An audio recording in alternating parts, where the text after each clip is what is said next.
All right. Hi, everyone. Good morning. Hope you're all doing well and hope you all can hear me okay. Yes? Can you hear me? Yay. All right, good. So I am Stephanie Murray. I'm the director of the Center for Cooperative Media at Montclair State University, and we are so glad that you are joining us today. I know that we really all wanted to be together in Akron, which would have been awesome, and see everything, meet everyone in person, but obviously we're not able to do that. So I'm just really thankful that you've all joined on Zoom, because I'm sure many of you are spending a lot of time on Zoom and a lot of time on other video applications too. So thank you for that. I just want to start by reminding everyone that today's webinar is supported by Democracy Fund through the Peer Learning and Collaboration Fund.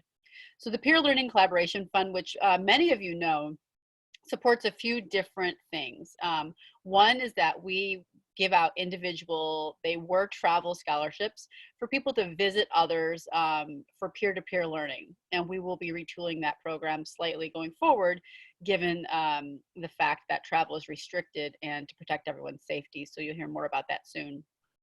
We also do these share and learn events where we work with typically a news organization or a journalism adjacent organization to do an event where they share what they've been working on, and it's an open time to learn from others and ask questions. And we've done them with Outlier Media, City Bureau, the Texas Tribune, Resolve Philadelphia.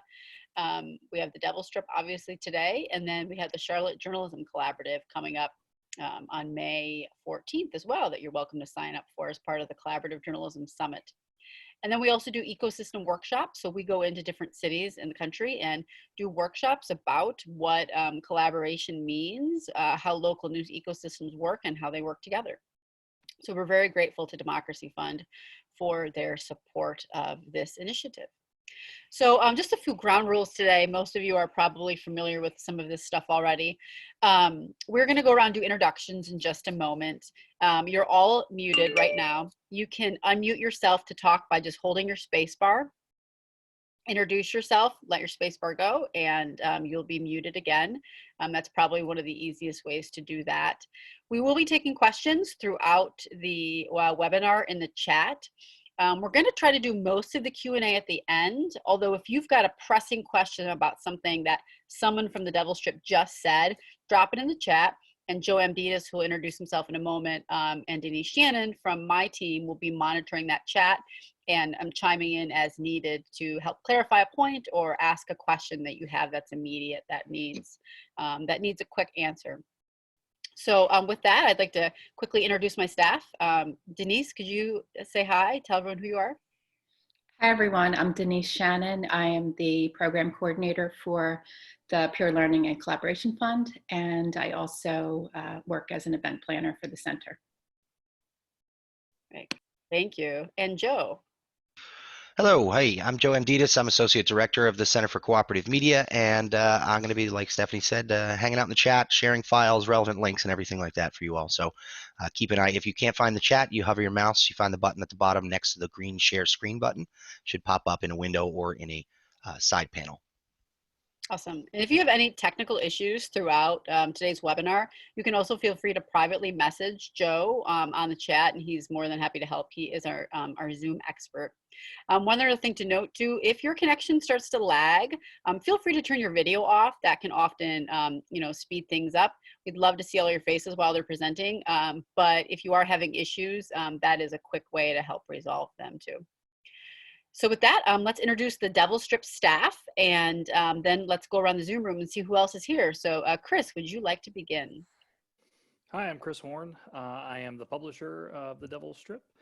I'm a native of Macon, Georgia, but happy and proud to call Akron my home.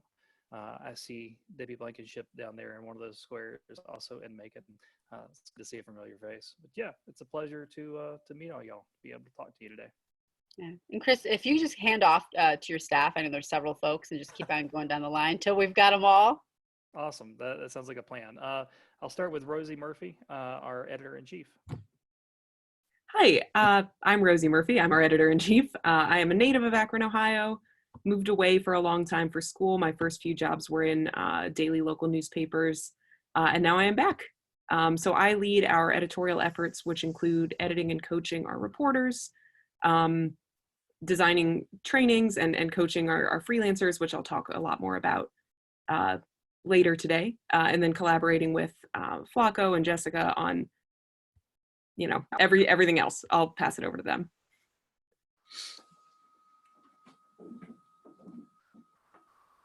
Flaco, you want to go? Hey, I am Flaco Torres. I am our community outreach person, manager, director, whichever one works for you. I am originally from New Jersey. I moved to Akron, Ohio from Macon, Georgia 3 years ago. What? New Jersey, yay. Yeah, yeah, and I'm nice to meet everybody. Happy to be here, and yeah.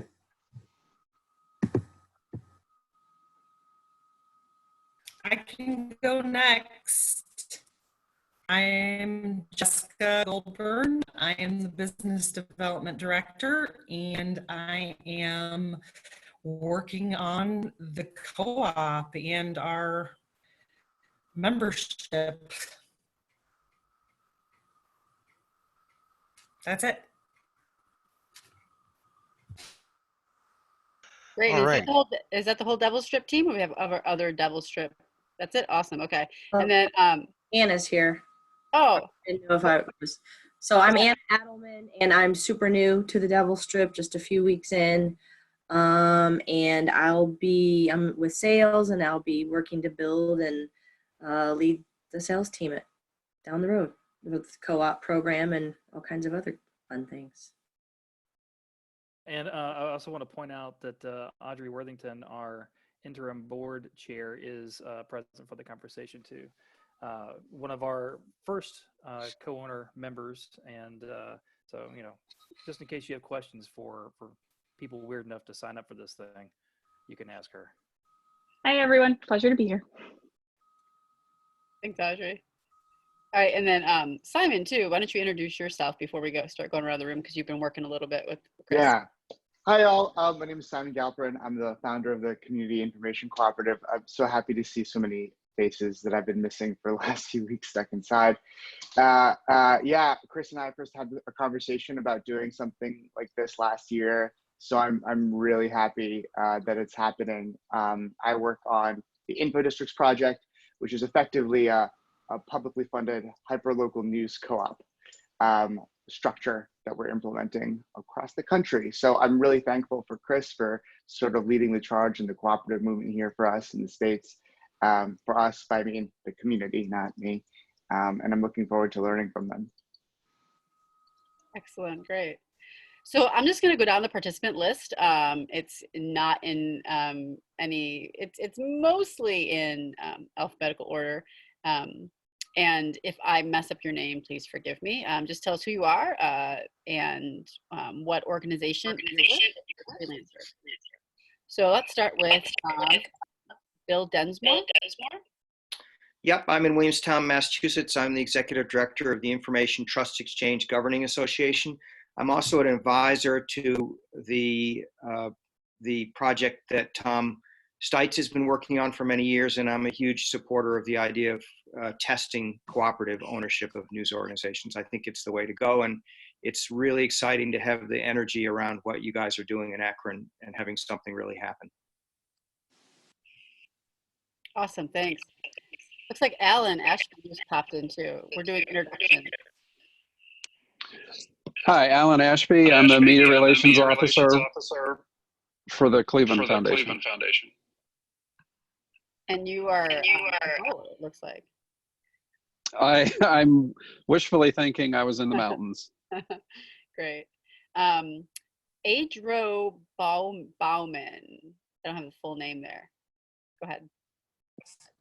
Yeah, this is Adrian Bauman. I'm with Mendocino Voice in Northern California, and I don't know how to reset my name. I put it that way a long time ago, and I keep forgetting to change it. How do you spell it? Adrian Adrian Bauman.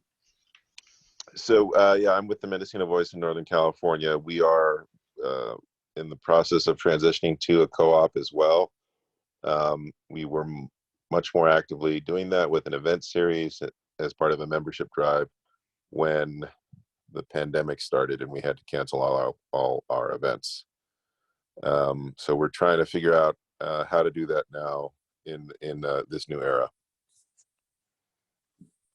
Great, thank you. Alexandria Bordas. Hi, my name's I'm based in Oakland, California, and I worked in newspapers for 10 years, but I'm a freelance reporter who's been covering a lot of voter rights issues in the area. And for the past 6 months, I've been collaborating with a few women of color colleagues that we really want to create some sort of platform for freelance reporters, but in a co-op method. So that's what I'm here to learn more about. Awesome, that sounds like a good project. Audrey.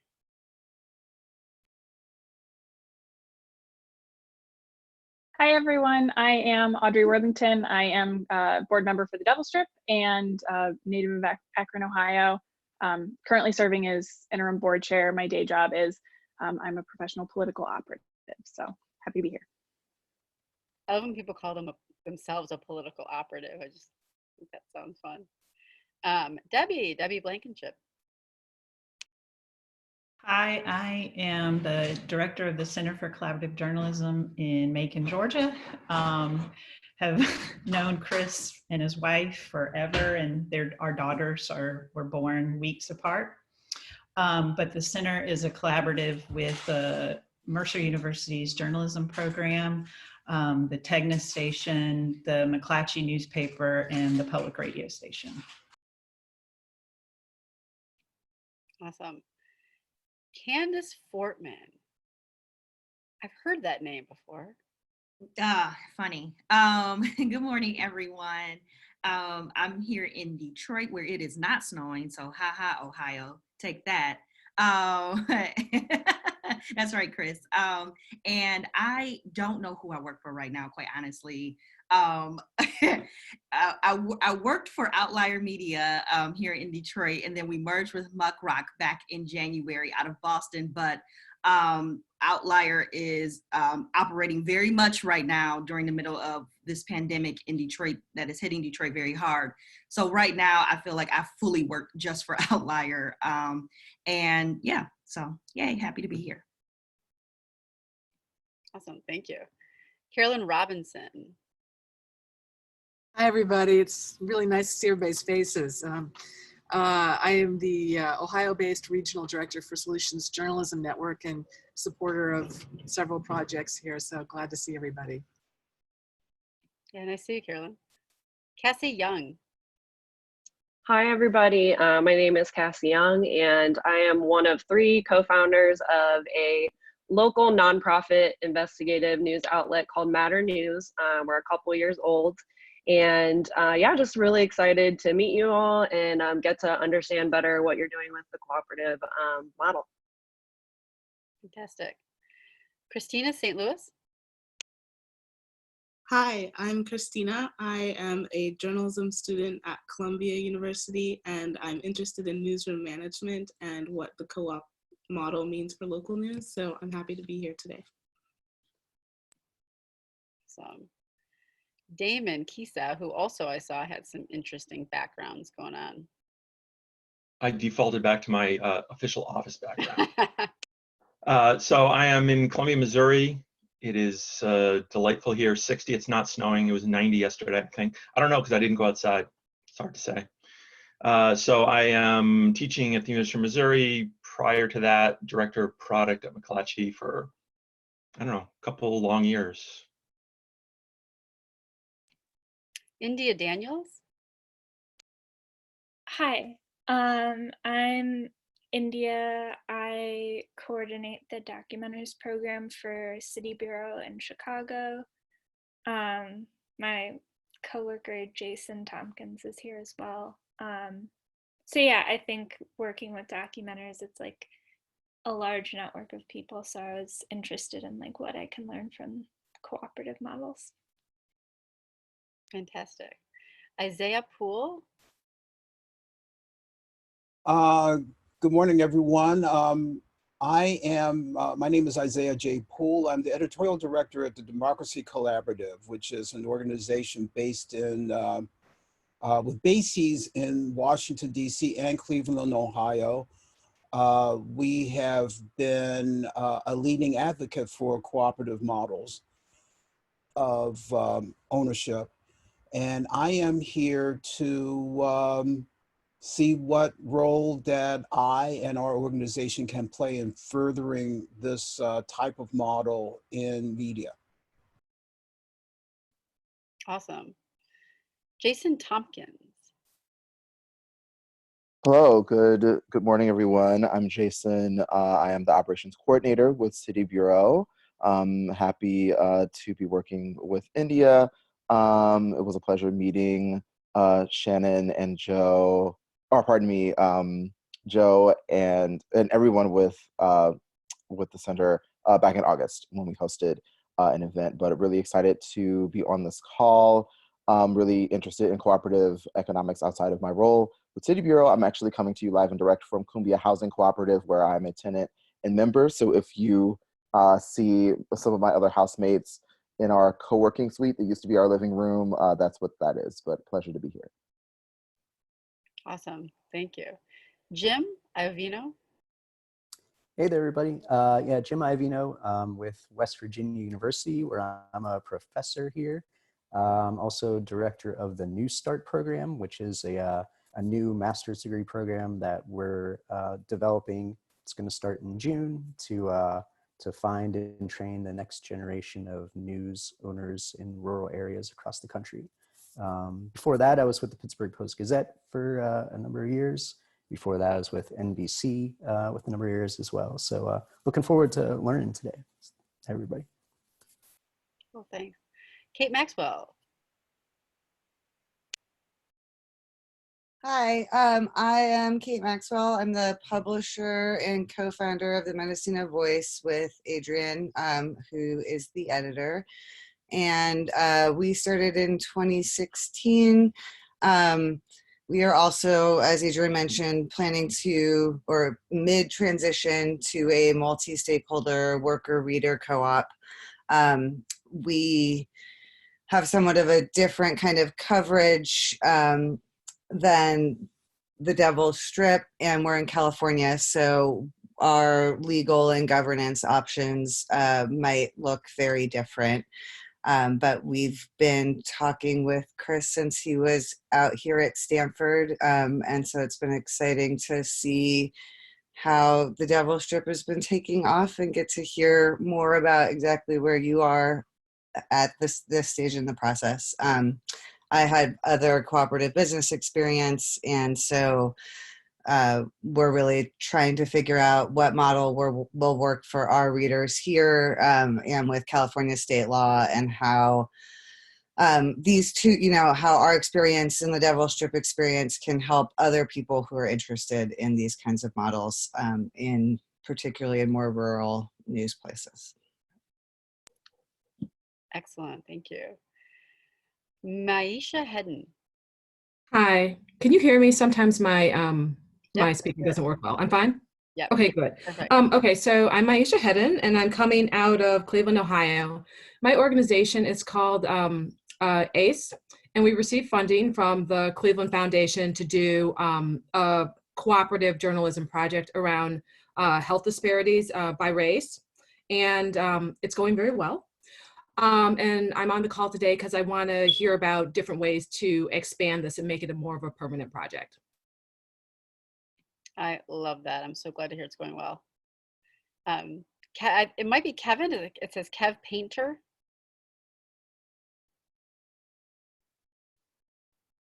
Hi, good morning. I won't be joining by video right away, but no problem. My name is Kevin Painter. I have a project that I'm working on called Block by Block News, based in Maryland. We want to build a news cooperative in Maryland that gives readers or like news consumers the ability to be cooperative members. We want to change the model and invite more people to participate in what news is. So you can go to blockbyblocknews.com. That's BLOC by BLOCK news.com. And thanks, everyone. Hey, thanks. Just a few more folks here. Laura Philbach.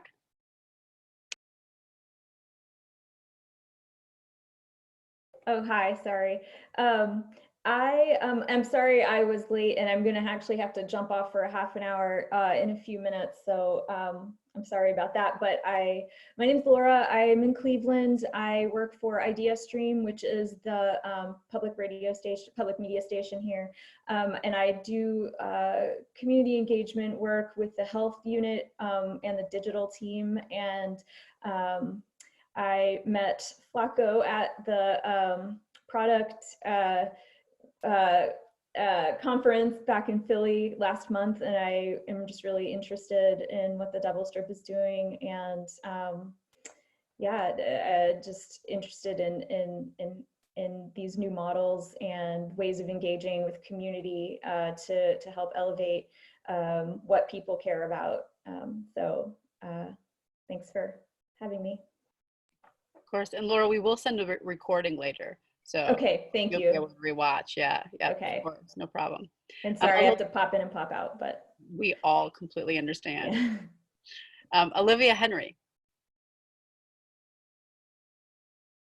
Hi, good morning. I'm really happy to be here, although I wish I was with you in person. I'm a graduate student here at UC Davis. I'm calling from Sacramento. Research local journalism practice here in the community development program. I'm also an advisor with the Listening Post Collective, supporting information advocates in California's Central Valley, including a community council that started their own newspaper a few months ago, who are running it as a group, which is a wonderful experiment, and it's going really well. Yeah, excited to be with you, and I'm looking forward to talking with you all today. Thank you. Patricia Gandolfini.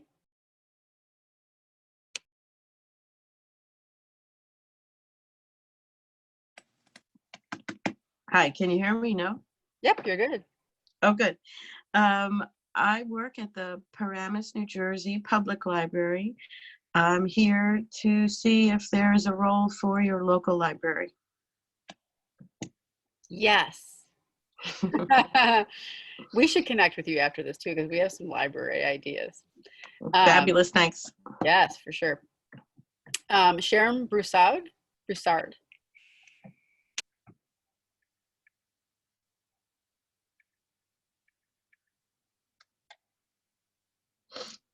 No, you're still muted, it looks like. Oh, sorry. There you go. You're good. Yeah. Sharon Broussard, project coordinator for an emerging collaborative with Solutions Journalism Network. We hope to get started on COVID-19, and then after that switch to another topic at some point. But so my collaborative is really interested in kind of gleaning some of the ideas of other organizations, so that way we can be even better out the gate. So thank you. Awesome. And last but not least on my list is Mr. Tom Stites. Good morning, everybody. I am Tom Stites. I'm the founder of the Banyan Project, which is pioneering a co-op model for sort of full tilt community journalism that has deep efforts to increase civic engagement across communities. Nice to see so many faces and people that I know and have collaborated with on at least modest levels, and sometimes more than that. So it's a joy to be here. Thank you. Thanks. So we're a little bit behind schedule, but that's okay, because part of what we try to do with these share and learn events is share and learn and create connections. And I can see in the chat that you all are already creating connections by knowing who else is in the room. And one other thing to note is that I think we might have mentioned it's the agenda. It's likely we'll go over a little bit, and hopefully that's okay. If you have to jump off, don't worry about it. We're going to send a recording afterward. And with that, I will turn it over to the Devil Strip. Also, don't feel bad about turning your video off. Like I said, it can speed up your process if you're having internet instability, and we don't mind, so don't feel bad. So Chris, team, the floor is yours. Much. All right, so I'm going to go ahead and share my screen. Is that cool? All right. Good morning, everybody. Making sure I'm doing this correctly. So yeah, I'm Chris Horn, publisher of the Devil Strip, and I'm really excited to be here with you. I want to get a couple of basic things out of the way because I'm sure that not all of you are familiar with what or who the Devil Strip is. But in a nutshell, we are a print and online publication that serves the Akron area.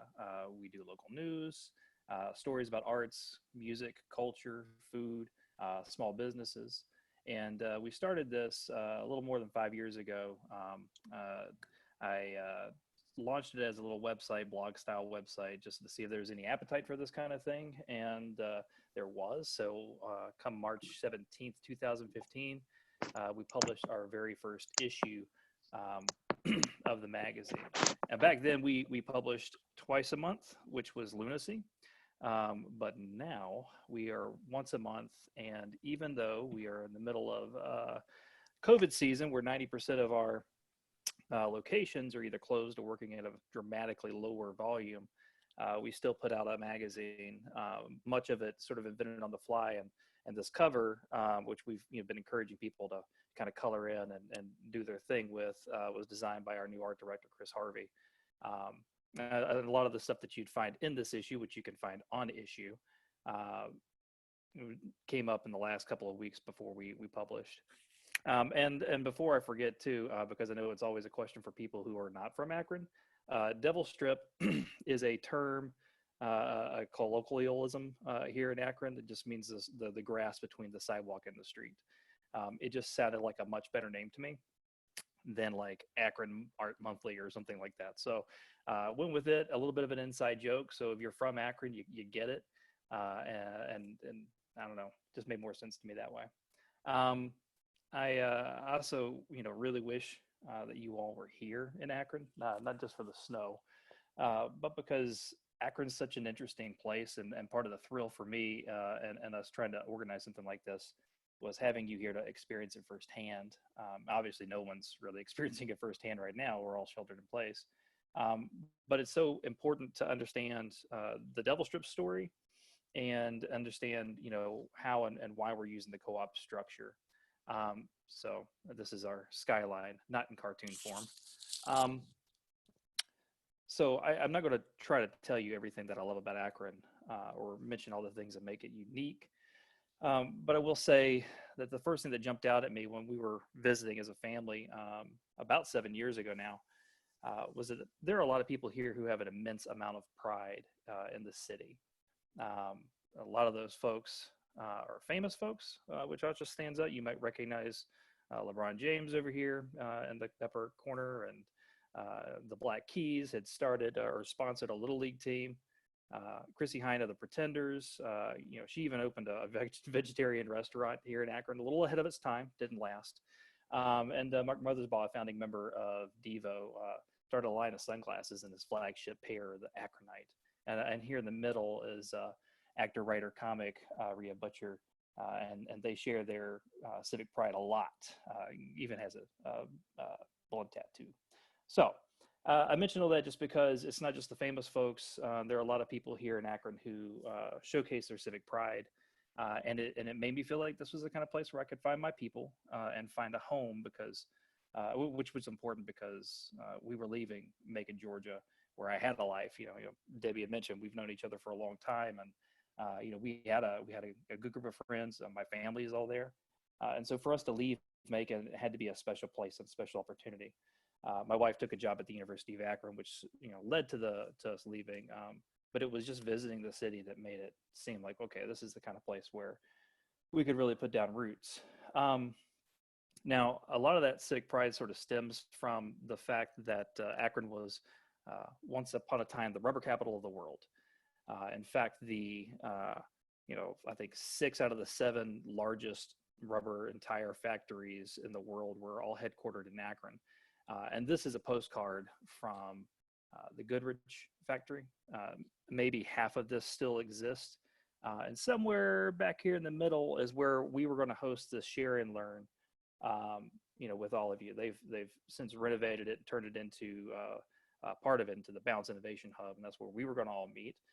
But there's also 2 microbreweries there, a gym, childcare, offices, a microgreens grow house, esports arena, a couple of cool startups, and there's still tons of space. I mean, that's just one of the locations. The postcard says it was 2 miles in diameter, so it gives you a sense of how big the industry was here. So they employed tens of thousands of people. And so, Akron knows itself as Rubber City, USA. It's still a point of pride for people. But I think there's a whole lot more to the city that is interesting and unique. Again, I can't get into all of them, but let's see. Just a handful of things that Akron's contributed to American and world history. Alcoholics Anonymous, hamburgers, though that claim is disputed. Quaker Oats, which fed Union soldiers during the Civil War. K through 12 education structure, the trucking industry, Knight Ridder newspapers, Purell, and sit-down strikes. There are a few other things that, again, don't have time to mention, but Akron has an outsized influence, I think, on the culture of this country and its history for a city that's about 200,000 people large. Let's see. And there's some other things that I really love about Akron that I definitely don't have time to explain. JoJo's sauerkraut balls, Chip Chop ham, Lawson's chip dip, cheese salad, Norca. But it's just to say this is a unique place. And my first year in Akron, I saw this stuff, but I didn't feel like I had any access to it. I had to take a job up in Cleveland working for a TV station, and my shift was super early in the morning. So I just didn't get to spend much time in Akron. I felt like an outsider looking in. And there were no, publications like, the one we now have that helped give us an idea about what was happening in Akron. What was, who are the artists, who are the musicians, where should you go eat? What should you go try out? And so I felt really, really separated from the city, and what I really wanted was to connect. And honestly, I didn't feel like we would be able to stay in Akron long term if I didn't find a way to connect. And so, in a lot of ways, I started the Devil Strip as an excuse to make friends, which I don't know if I've ever said out loud. And this is super weird talking and not seeing anybody's faces. So if you're all like asleep already, I have no idea. We're laughing with you. Okay, good. And if I'm talking too fast or slurring too much, I apologize. I bit into a sandwich yesterday and tore the little thingy under my tongue. And so it feels weird when I'm talking. Hopefully I'm making some sense. Anyway, so I mentioned that I had been at a TV station up in Cleveland. There are a bunch of good folks there. It was, I think the fourth or fifth stop I've made in local news. Before that, I was at a different TV station back in Georgia. And before that, at the daily paper in my hometown. And before that, I was a writer and editor for alt weekly called The 11th Hour. And as I had gone along in my career, I felt more and more distant from any kind of purpose for being in local news. I found myself asking a lot what the point of local news was, because the work that we were doing, although it was professional and well done, just it didn't feel like it was contributing to like the quality of life for people. And honestly, I'd become, started to believe that maybe it was actually harming folks. At some point, I stopped thinking that my disenchantment was because I was, lonely in Akron and I was working this early shift, and I started to realize like the structure of legacy local news was broken, or in my opinion, broken. That when I asked myself what the point of local news was, the only answer I could come back was, to make money for people who owned local news. And I know that as journalists, we pride ourselves on, informing the public and holding power to account, finding the truth and printing it, and all those things are vitally important. But the point for us as journalists isn't the same point for the people who own local media. And I started to understand how the ownership structure influenced the product, and that the product obviously influenced the way that people in a community felt. Just for some context, I come to a place where I believe that the most important story is the one that we tell ourselves about ourselves. And that is as true for cities as it is for individuals. Because that story shapes our behavior. It shapes how we think about and treat other people. And the story that local news tells about cities, I think, is broken and misshapen. You know, in most cities, the local news media is the biggest, loudest storyteller that there is. And I am concerned about the stories that we're telling. In large part, because we've had 20 or 30 years of decline in local news media, newsrooms being cut back. A lot of the things that I grew up with in local news don't exist by and large now. And obviously in situations like you have in Cleveland right now, where the plain dealers reporters are being told they can't even report about Cleveland, you have to wonder what good it is to continue down that path. So as I started taking the idea for the Devil Strip more seriously, I wanted to set it up to test some alternative ways for local news to function. Some of the things that I hated about local news was the high volume and frequency. There's this that term news avoidance. There's reader fatigue. And I think a lot of that's fueled by the fire hose of information that comes at us every day. I mean, certainly it's exaggerated right now in the era of the Trump administration, where everything seems to be about the Trump administration, and now more to the point, COVID. But even before that, I mean, just the stream of information that would come at us every day was overwhelming, but also sort of shallow and didn't feel like it was contributing very much to our understanding of the world or how we should operate in it. That's not to say that there isn't or wasn't really good, high quality journalism. It's just, it gets drowned out in this ocean of garbage that just sort of circulates because we have this infinite space on the internet to share things. So I wanted to do local news in a way that was a little bit more evergreen, so it wouldn't be so disposable.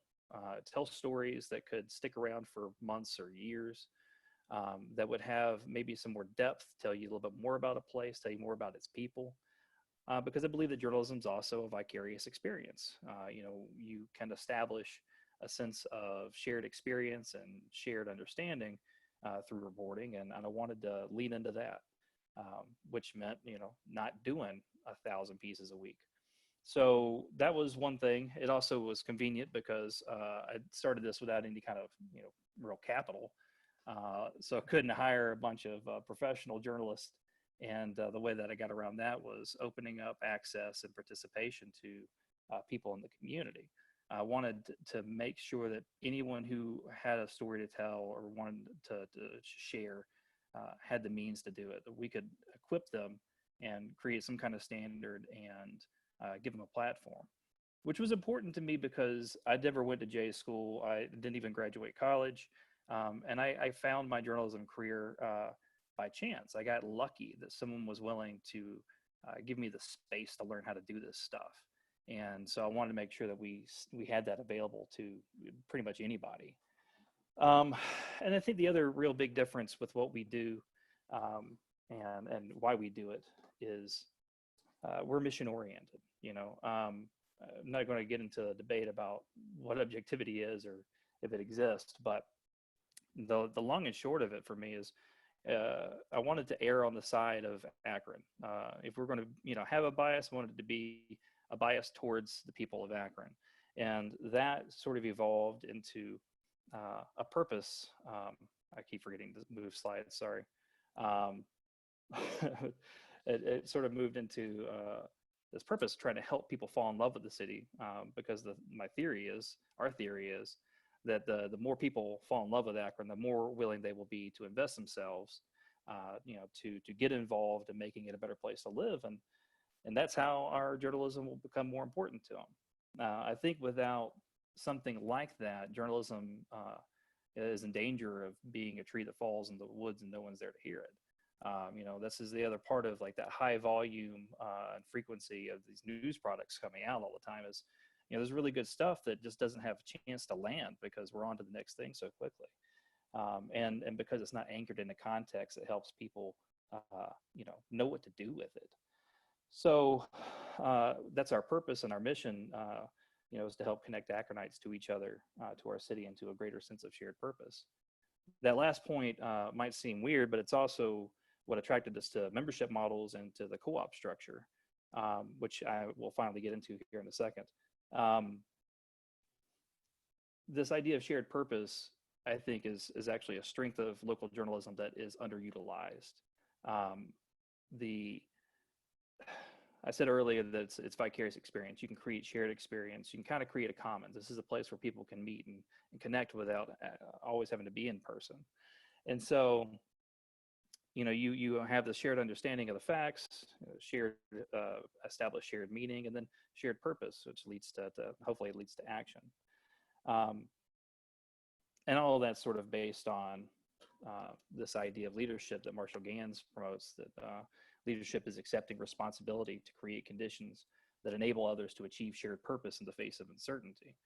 And when I think about, you know, what a community's information needs are, it's often like that uncertainty. You know, how in the world are we going to do the things? How are we going to live our best life here?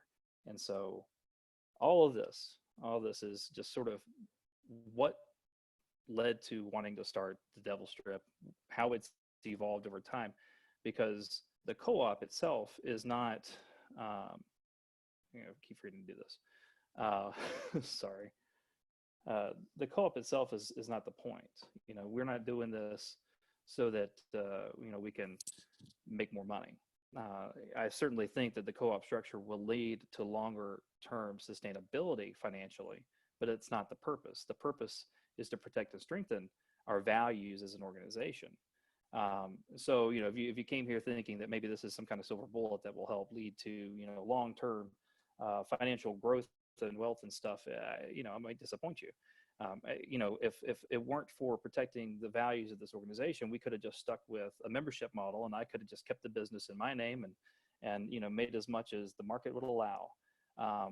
But what we want is to get people involved, you know, practicing democracy with our community and not just claiming to be vital to it. You know, want to be held accountable to our community and not just trying to hold power to account. You know, right now, if you are a subscriber to the Plain Dealer or any newspaper, your only option is to walk away, and that doesn't do anybody any good. You know, and I don't personally think that, you know, Advance Local or some of these other chains will keep these journalists working or rehire or hire new folks, you know, based on any number of subscriptions that come in. But you should have more of a voice and more of a say than just walking away and getting mad on, you know, Facebook about it. And I think too, you know, I am not a smart guy. I have done one thing really well with my life, and that is surround myself with people who are smarter than I am. And it turns out there are a whole lot of those people. And so, you know, having the co-op means surrounding myself with, you know, hopefully thousands of people who are smarter than I am, who can contribute their experience and their perception in ways that I wouldn't have. And the same thing's true for, you know, our newsroom, you know, which is, again, it's not made up of a bunch of people who went to journalism school or who have 20 years of experience. These are community folks. But because we do that, we're able to bring in a wider, more diverse and inclusive perspective to our reporting than a lot of newsrooms can, you know, because that's the thing we're after, you know. So take a deep breath here. It's so weird not being able to see you all. I'll say this, I forgot to mention this about this photo because I think it's a good metaphor for what we do with a Devil Strip. You know, the artist named Mac Love put this together, this huge wall for our first Signal Tree Festival, which is down in Lock 3. And he just invited people to come in and grab some paint and start coloring in, you know, contributing their bit to this massive mural. And if you had the chance to fly into the Akron-Canton airport for this Share and Learn, you would have seen the finished product hanging up on the wall. And again, I love this because it's a wonderful metaphor for the work that the Devil Strip's trying to do, to be this platform where people can contribute something of themselves to the big picture, you know, the big picture of the city and who it's going to be. All right. So the co-op. How am I doing on time? Someone tell me something. I feel blind. Cool. You're doing great. You're doing Okay. great. I probably should have set a timer or something so I would know. You are right at 10:45 now, and you can take your time. You're not in a huge pinch, but there's your time. All right. Awesome. All right. Cool. So just thinking about the co-op and you know how it should function. You know, so these are the principles again. You know, we want to practice democracy. We want to be accountable to our community, and we want to tap into all the latent wisdom and perspective and experience that's there. Now, I got turned on to this idea when we first got started because I thought, man, you know, I can't afford to pay all these people what they're worth. Maybe we can make this a worker cooperative. But didn't seem like that was a financially good decision. Like it would have meant that they would end up paying for the magazine, and I didn't think that was a smart thing to ask people. So what I did, just kind of let that idea fester and started looking around, and that's when I found Tom Stites and Banyan Project, and was talking about a consumer co-op. You know, so I was pretty dumb to the wide variety of co-ops that there are. The more I looked into it, thanks to Tom, you know, the more I was like, okay, well, this makes a lot of sense. You know, your readers would be your co-owners, and that makes a ton of sense to me, and your workers could be too. You know, there are media co-ops like the Associated Press and Detroit Journalism Cooperative. Those are producer co-ops. So multiple organizations come together to own that, and it's not a bad idea, but it obviously wasn't something that I thought would work for the Devil Strip. So started digging in more, found the Bristol Cable and the Ferret in the UK. I think the Ferret's actually in Scotland, which may still be the UK. I don't know what's happening with Brexit. But just trying to figure out, you know, what to do. The thing is, you know, Tom's work with Haverhill Matters and the Bristol Cable and the UK were all fairly new things, and so you know, it wasn't like we had decades of something to look at and go, okay, well, here's what we can do now. Tom has been a wonderful friend to me and to the organization, trying to help us, you know, learn things that it took them a while to learn. So he shared, you know, their bylaws, and as Kate mentioned, I've been talking to her and to Adrian for a little while about the Mendocino Voice, and you know, just trying to figure out these things. And the wonderful part about it to me is that the structure is so flexible, right?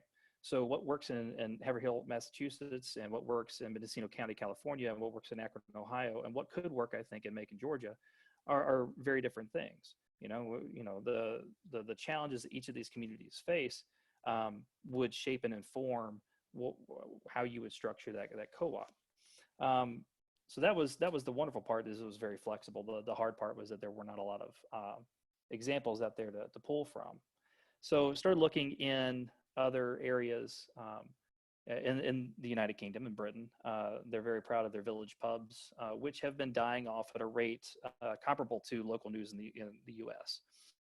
And these local pubs were important because these were also places where people met and they gathered and they swapped information and connected, and they were all dying off. And this movement sprang up around them to make them cooperatively owned by the communities. And it's a fascinating thing to look into. I won't go down the road too much with it. But one of the things that I love about it is that once the community bought the pub, or would buy a pub and make it community owned, and they put their sweat equity into making it a better place, it also sort of changed the function of the pub. So it was no longer just a place to go and have a couple of pints. This would also be a place where people in the community could get computer training, or they could get job training, they can get healthcare checkups, things you just would not think of with a pub. And so this started to kind of crack open how flexible that model could be, and the things that we could do with it, with the Devil Strip. Not that I'm advocating for giving medical checkups and stuff, but just thinking, you know, bigger than just reporting the news. You know, how can we have a direct impact on our community? Also looked at microbreweries here in the U.S. There's a few great ones. Apparently everything I do is centered around drinking. They have Black Star Co-op in Austin, Texas. There's another in Grand Rapids, another I think in San Jose. And there are a bunch of these co-op breweries. And I think it's a nice parallel for news too. You have a loyal base that you're trying to cultivate. You have a handful of people who come in every so often to have a couple pints. And you have a separate worker assembly because the people who create the beer and who create the atmosphere in these pubs should have some say in the way it works. And so cobbling all that stuff together, when I got back from Stanford last August, we really hit the ground, running. Flacco and Jessica had been doing a lot of audience research and working with Membership Puzzle Project and our coach, Alex Salins, who was a founder of the Bristol Cable, to start shaping some of these very vague ideas into something that we could actually launch. So not to disappoint you too much, our bylaws are still being worked on, and they'll be approved hopefully in the near future. COVID sort of slowed us down. We have formed a board of 9 local folks to help. I'm going to take the slides off. Is that okay? Yeah, that's fine. Okay, thank you. Wait, stop share. This makes me feel a little bit better talking to a slide that I made for like 35 minutes. So we formed a board and we're turning over more of some of those, overarching duties to them. Meanwhile, our staff has been growing and sort of zeroing on these different aspects of how the organization works. And so fundamentally, it looks a lot like a nonprofit, right? You have a board, an executive director, which is, kind of what I am. And then you have, your staff managing day-to-day stuff. The big difference is, I'll shut up, Joe. I'll shut up. Okay, I'll be done here in just a second. So the big difference is the participation from the community, from our readers. And I lost my train of thought, but that's okay. All right, you know what?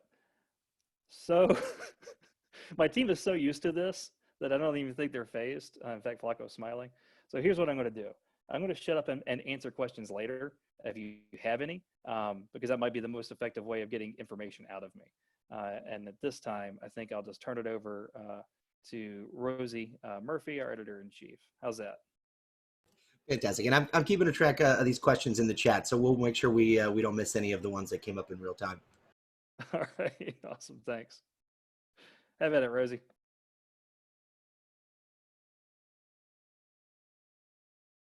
Okay. Can everybody hear me okay? Okay. Awesome. So, hi. I was almost finished eating my oatmeal, Chris. I thought you were going to go on for a little bit longer there. But that's okay. Didn't quite make it.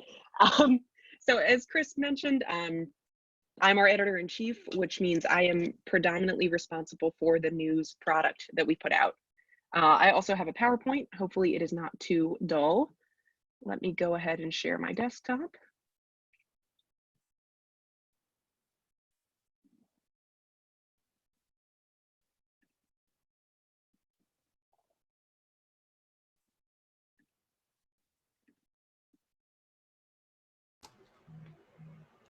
So I would have to quit and reload Zoom in order to share my screen, so I will just talk.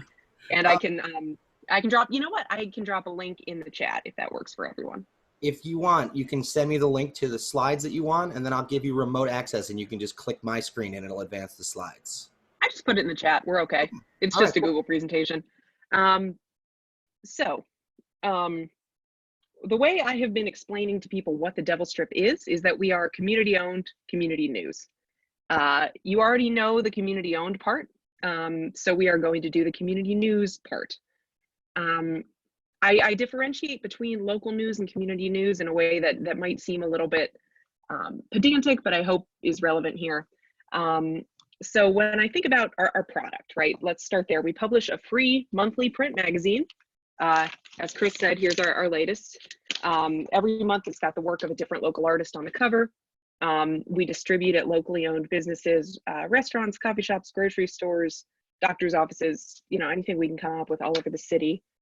We print about 15,000 copies. Our city has a population of about just under 200,000 people, to give you some context. We also have no paywall on our website. That is intentional. Most of this is just because we want our reader revenue to be based around, you know, like Chris said, supporting the mission. We are designed for people without local news habits. And when I think about that, I think about, you know, in the newsrooms I've worked in prior to this, it can feel like, and maybe you all have similar experiences, it can feel like decisions are made entirely by a team of editors and a team of reporters who don't have the same information interests or information needs as the general population, right? Like COVID might be a great example. The things that are interesting to me, being hyper engaged, are not the things that my neighbors need to know in order to weather this, right? My neighbors need to know, how do I pick up food from my child's school? And how can I connect with a therapist if I need to see someone during this time, and things like that. So we are always thinking, I am always trying to think about how we can get information to people who don't have a daily habit around a local news product. That also includes a lot of young people, and it includes people who have been historically mistreated or marginalized by the mainstream media. We also seek to design for people who are tired of those tired narratives that Chris talked about. I grew up here. I grew up around the narratives of basically, this place sucks, and if you want to succeed, you have to leave. There's nothing here for you. I came back, but because I grew up with that, and I, you know, came out of high school right into the recession and said, let's get the heck out of here, and didn't come back for 10 years. And I think, as Chris said, you know, the stories we tell ourselves about ourselves are key to the way that we participate in community. And so part of the reason we choose to focus so heavily on arts and culture coverage and things like food and music are just to remind people to get out of the house and take advantage, you know, not get out of the house right now, but in general, and take advantage of what we do have here. Because if you can build those positive associations with your local business owners, with your local artists, you are more likely to spend money in your own community and take advantage of what is here, and maybe build those more positive relationships that lead you to greater civic participation. So our goal, we do measure, you know, print pickups, we do measure digital uniques and your standard digital metrics, but our goal is to move people to action. If you want to keep visiting our website, that's wonderful, we welcome it, but our goal is to help you actually take some action based on the information you consume. And hopefully, kind of more broadly, there's a media literacy mission here, so develop new types of relationships with local information. So I've included here in the next couple of slides our editorial values, which is something we defined over the winter when I was trying to sort of get all this stuff that was in my head onto paper. This is how we evaluate what we put into the magazine and onto the website. They're one and the same effectively. So every story should either, you know, reduce the distance between people and their neighbors by giving them insight into lives and experiences, help readers better understand complex issues without ever dumbing them down, right? We published a story about a year ago about this massive infrastructure project that's been happening in Akron for literally my entire life. I've been seeing headlines about Akron's complete rebuilding of its sewer system. I have never understood why we are doing that, but the way that it touches most people is that we have just outrageous, one of our lone freelancers who now serves on our board, spent a few months just trying to understand why, how did we get here? What does this mean? Why am I paying, you know, $120 every month on my water bill for the next 30 years? And wrote a great piece that helped people understand, okay, why is this happening? Where did it come from? Without, you know, treating people like they're not able to understand these things, because we are. Someone just has to take the time to dig in. We do explicitly encourage readers to participate in and support local arts and culture, to prioritize locally owned businesses, because as Chris said, we have that set of beliefs that says we are pro Akron, and you know, the more money we can keep locally, the more we can support our creative economy, the more those things will last. these get a little wordy, so I'll just kind of skim through them. When we're reporting stories, we believe that no story is too small. This is another thing I think we try to do intentionally differently than a daily paper, where we say, you know, a single person can affect change. A single business is worth knowing. These things might seem like small work, but if you read about this grassroots effort in this other community and think, hey, maybe I could do that here, that could make a huge difference in your neighborhood. We believe that every person is an expert on their own experience, seek to value the words of individuals as highly as those of institutions. We seek to earn the trust of people in vulnerable positions, maintain ongoing relationships with our sources. Because I mean, at the end of the day, we all live here. We are neighbors. All of us live in and around Akron. And I think, again, something we try to do intentionally counter to the traditional structure of sort of our daily news economy is, you know, there's a sense of, okay, well, I started in this really small town and I stayed there for a year. And then I spent 3 years in this other place and 4 years in this other place. And there can become, I think, in our sort of ecosystem of professional journalists, a sense that we never put down roots in the places where we go. And so we try to counter that in an intentional way. And then these are kind of our institutional editorial values: actively and intentionally recruit, train, and promote a diverse team, encourage everyone to actively engage in community life in Akron themselves. We do have policies around conflicts of interest, which I can get into a little bit if people wonder about that, but we're not ever going to say, hey, you can't patronize this place, or you can't be a part of a religious community, or you can't volunteer, or you can't serve on a board. We also do a lot of work around media literacy and just explaining to people what we're doing, how we do it, why we do it, in hopes that that will sort of have these knock-on effects.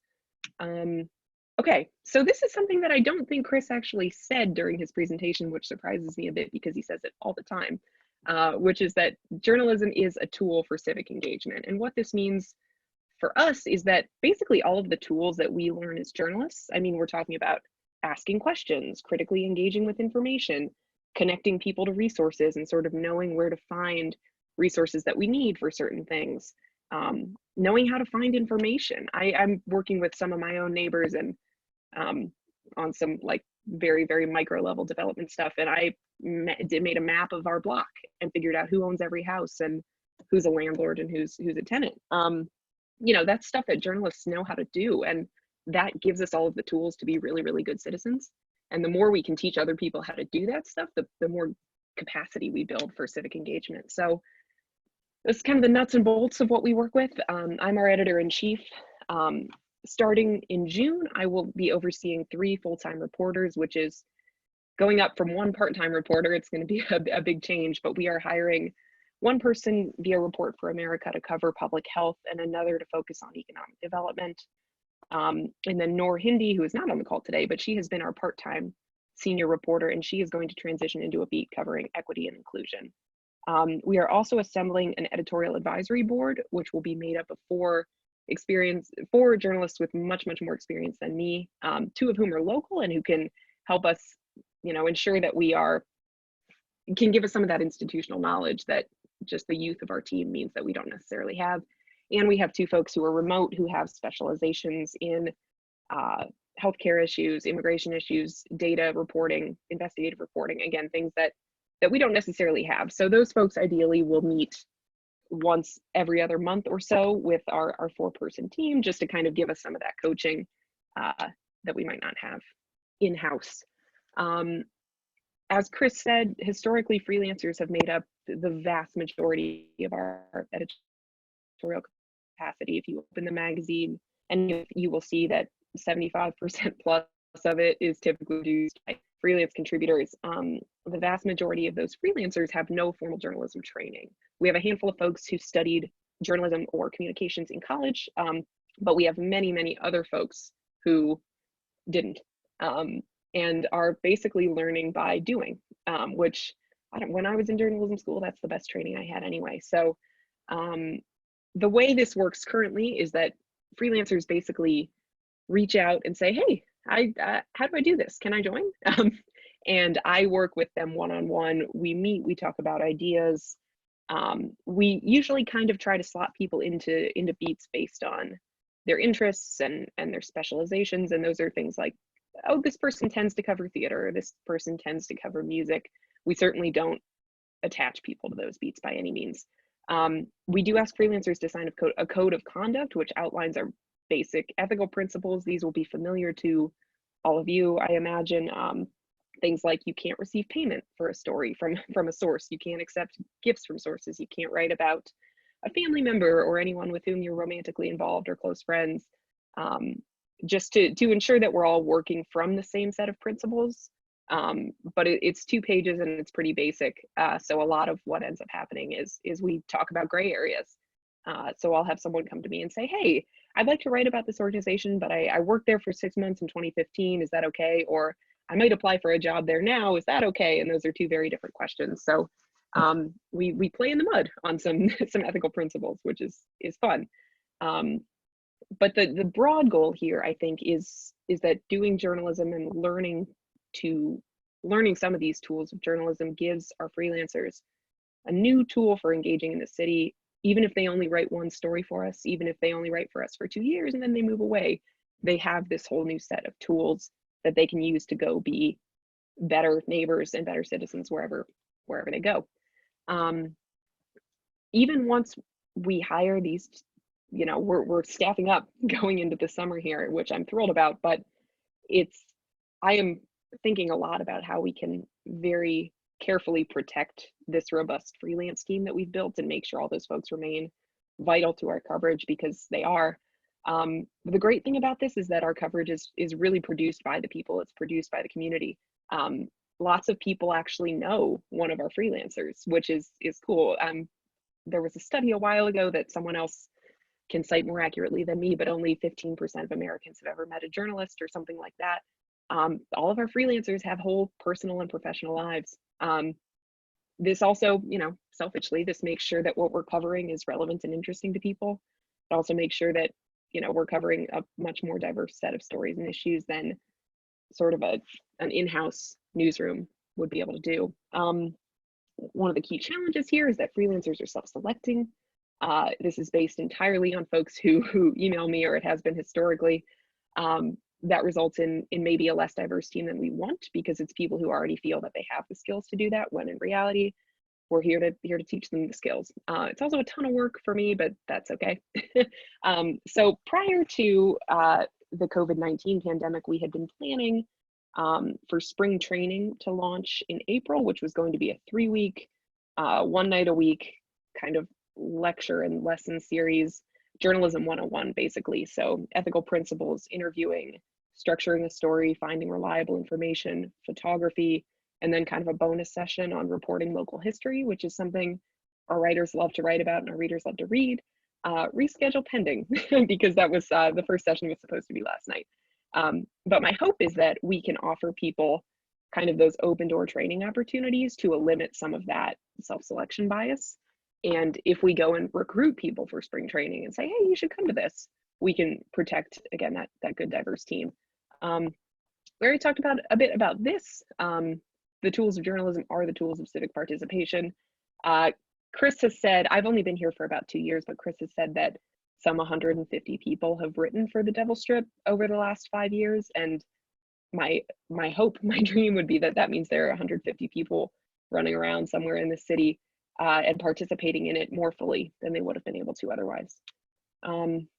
Now, let's bring it all together. Let's talk about the cooperative. So again, nuts and bolts, freelancers can earn shares in the Devil Strips co-op. So they can earn their share, which other people money for. The magazine in a variety of ways. That includes writing a story, photography, delivering the magazine. We have a team of folks who quite literally deliver the paper themselves, including me most months. If you make 6 contributions within 12 months, you hold what we call a developing share in the co-op. We've got kind of on your way to a fully vested share, you're developing, which I assume we'll get into a little bit later. After you've made 13 contributions, which is 12 plus 1, you are fully vested. And even if you never do another thing for the magazine, and even if you never donate $1, you are fully vested, you have a vote. Everyone who earns a share this way is part of the working assembly, which elects its own board member. So Emily, who wrote that piece about sewers, is currently representing the working assembly on our board. We sat the first board, but in the future that seat will be elected by everyone who's earned a share this way. So as Chris said, this ensures that folks who are actively, making the magazine happen get a say in how things are done and how we're governed. This is the other question I get all the time, which is how shareholders get to give editorial input. This is our version of the firewall, right? So the split between the business side and the editorial side. We make it explicit to our shareholders that they are not promised coverage. If they call me up and say, I'm a shareholder, can you write a story about X? I'm not going to say yes. In the same way that if an advertiser calls up an editor and says, hey, could you do a story about this thing? The editor, it's incumbent on the editor to not say yes. That said, many of our shareholders, just by nature of who we are and who our audience is, many of our shareholders are active in arts, culture, they own local businesses, they run nonprofits, they do all the work that we're covering anyway. We often do end up covering their work. I should say that the co-op has only been in existence for about 6 weeks, so this is still pretty new, but these are my principles going forward. They of course don't get prior review. In our April issue, we did have a story about one of our board members is a dancer, and we had a review of his latest production. He did not get any prior review, and we disclosed at the bottom of the story that Dominic has a seat on our board. And instead of just saying he didn't have any input, we tried to be very explicit about what that means. So he did not know we were going to cover this. He did not, review the work before it ran. That happened separately. An idea I am intending to steal is one from the Bristol Cable, where their shareholders get to vote on projects for the upcoming year. I really like this because it allows shareholders to have direct editorial input, but not direct editorial input, if that makes sense. So at the Bristol Cable, their shareholders vote kind of on big questions that they want the journalists to dig into in the coming year. Whatever gets the most votes goes first. I think that's a great way of ensuring that we are answering questions our readers actually have. I'd like to invite readers to submit those questions rather than us just coming up with them, again, to ensure that our coverage is always relevant to the people that we're serving. But yeah, that is not, we tried a version of that at our initial shareholders meeting back in February. We didn't get full participation, and we only had about a third of our shareholders, probably a fifth of our shareholders at that meeting anyway. So we'll see what ends up happening with that. And of course, we're in the middle of a pandemic, but that is an idea I hope and intend to steal in the coming year. I think that is all. I have been rambling at this point. Joe, should I look at questions now, or should we move on and come back to those? So we're carving out a spot to go for questions at the end, because I would imagine we're going to have a lot about the co-op model in particular. And so I think just in the interest of getting all the segments done, and then we can just blast through the questions since they've been piling up in the chat as we go. Wonderful. Okay, well, that's all I have. So I will look forward to your questions in a little bit. Okay. All right, I believe next on the agenda is, and now my computer is freezing, so there we go. Okay. Denise, do you want to help me out here? My screen is completely frozen and I can't even mute myself right now. I think Flacco's up next. There we go. Oh, and I'm back. Okay, Flacco, yes, here you go. Boom. You are unmuted. Go ahead.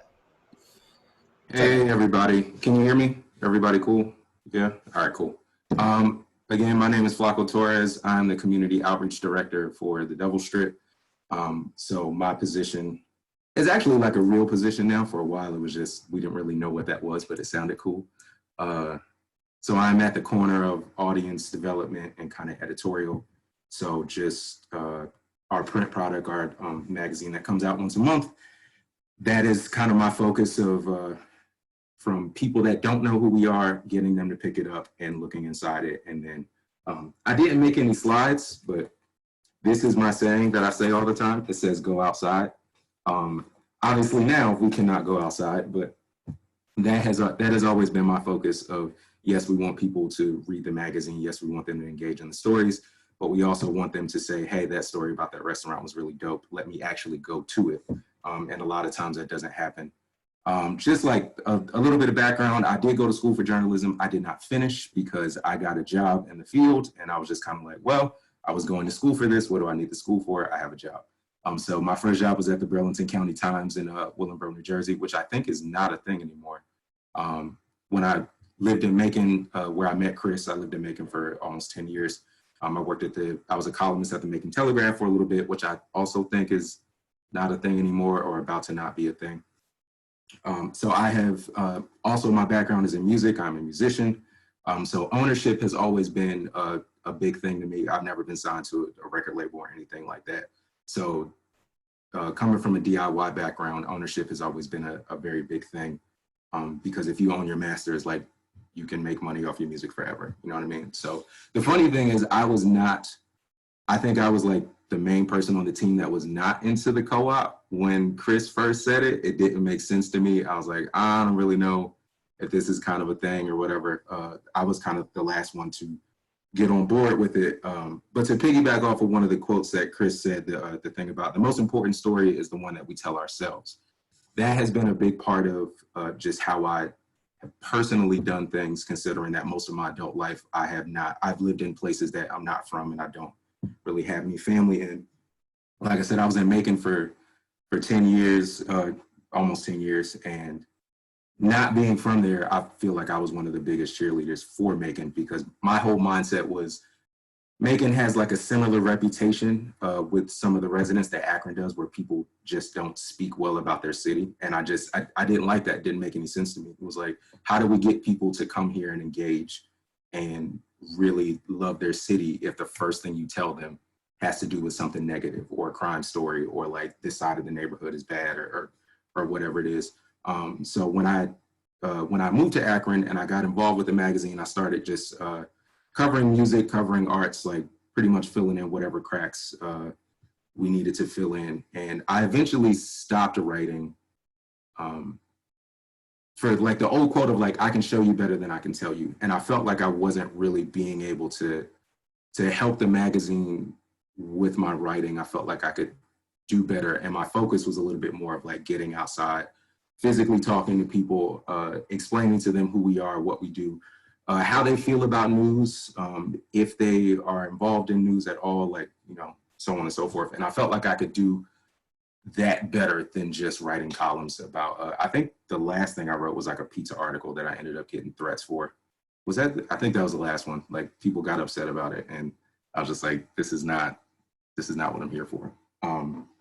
So yeah, I work with developing our readership. So just starting at the print product, like I said, of who picks up the magazine, why they pick it up, where they pick it up from, like how long do they look through it, what are the age groups and things like that. Our general audience is a little bit older, not like super old or anything like that, but definitely older than we're not necessarily reaching college students and a lot of folks in their 20s as far as picking up the print product, but a lot of them do know who we are and they like our brand. So distinguishing those things and working with the funnel idea of how do we get you from readership to actually engaging with something that you've seen in the magazine, and then coming back and picking it up next month, maybe following us on social media, and possibly from there getting you to membership or co-ownership. If I'm talking too fast, let me know. We have been in the house a lot, and I'm more of a coffee drinker than I ever have been. So I feel like I'm just like shaking. Yeah, so the funnel idea, and with my background being in music, obviously, I look at other industries. So I look at the music industry, I look at the tech industry, because our organization kind of runs similar to a lot of, to those two industries as far as how we want to get engaged with people, trying to stay ahead of the curve. I think is one thing that is always our main focus for the past 2 years. We've been talking about this co-op model. Just it started as a way to survive, and with just general membership. Hey, give us $5 a month and we'll give you a t-shirt or something like that. And then it really turned into how can we make a bigger impact and get more people involved? Because like Chris said, if it was about the money, we could have went with the general membership model and kept it pushing there until that eventually fizzles out. Chris is rubbing off on me. I lost my train of thought. So yeah, working with developing readers and getting there. And then when we started to make the co-op push last year and membership puzzle project.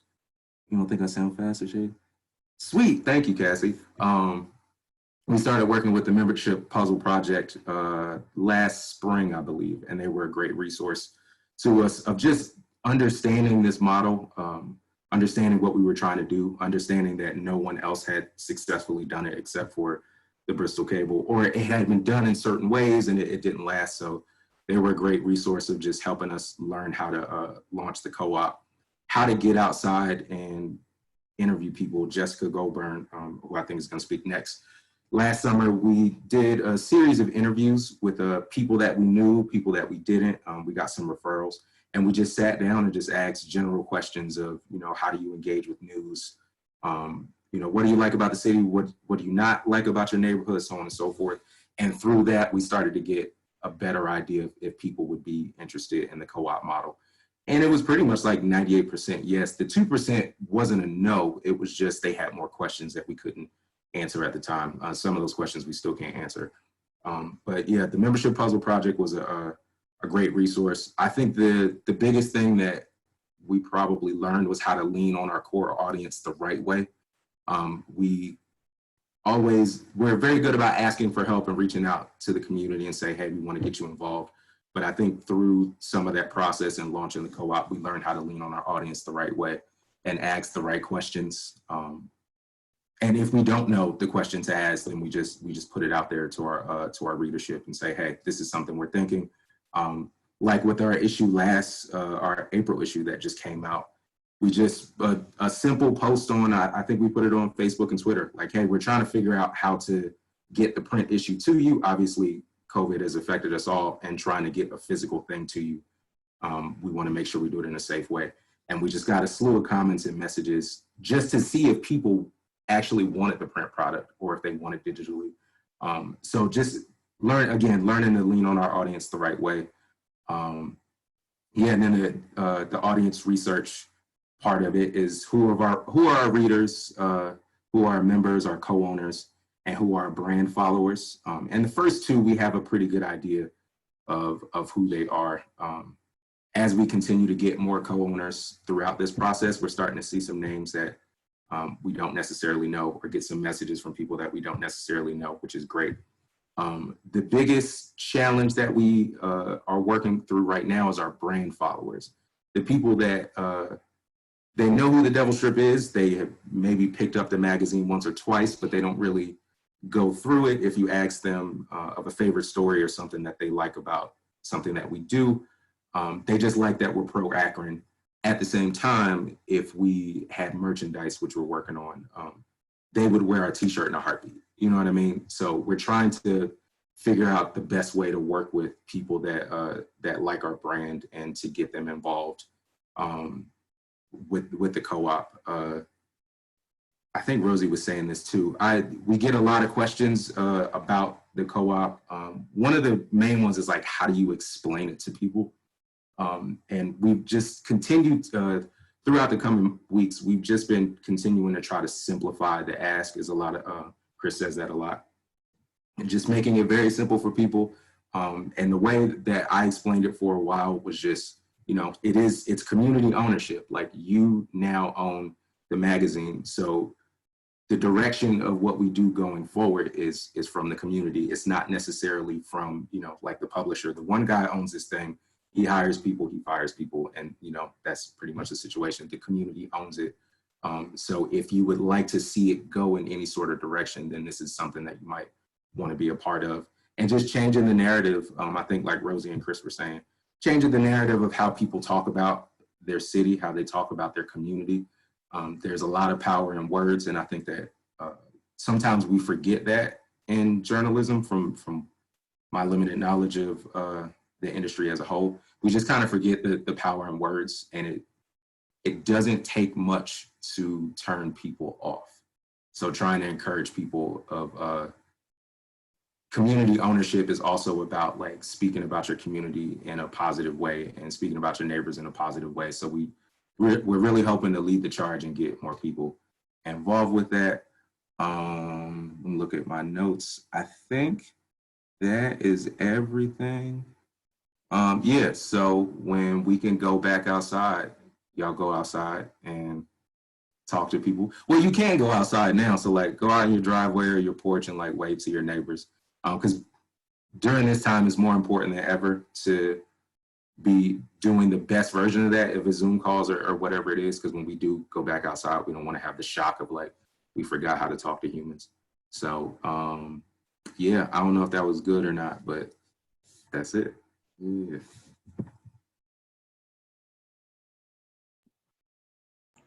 Alrighty, so next up we have Jessica Goldborn. So I kind of wanted to talk a little bit about how we got here and the process leading up to becoming a co-op and what we did. So maybe that'll answer some of your questions on how we started to reach out in the community. And the first thing that I did was to look up every single neighborhood in Akron, and there's 24 of them, and started to reach out to what we considered very visible people in each of the individual neighborhoods, because one of the things that we realized was, as far as our shortcomings go, that we were not in every neighborhood. And so there's about 180,000 people in Akron. And if we were only reaching 4 or 5 neighborhoods really solidly, then we were leaving out 19 neighborhoods who either didn't know us or just thought we were the Highland Square magazine, which is how we heard a lot of people refer to us. So we started to compile what we call the neighborhood ambassadors list, which is 1 or 2 people who are very visible in each individual neighborhood. And those are people who either run block meetings, neighborhood watches. We got their names through the ward meetings and all kinds of things like that. Different community neighborhood meetings and development corporations, stuff like that. So as far as that goes, that's how we started. We asked them for ideas about who we could distribute to in those neighborhoods so that we would start becoming a little bit more visible, and people would start to recognize our brand a little bit more. And so when we did launch the co-op, we would be going into these neighborhoods and they would actually know who we were. So we started with the neighborhood ambassadors.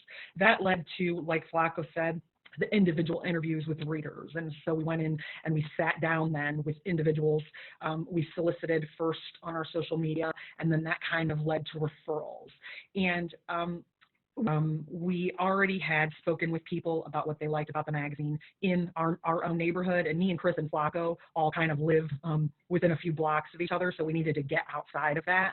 And how we did that was individuals that we spoke to then referred us to someone.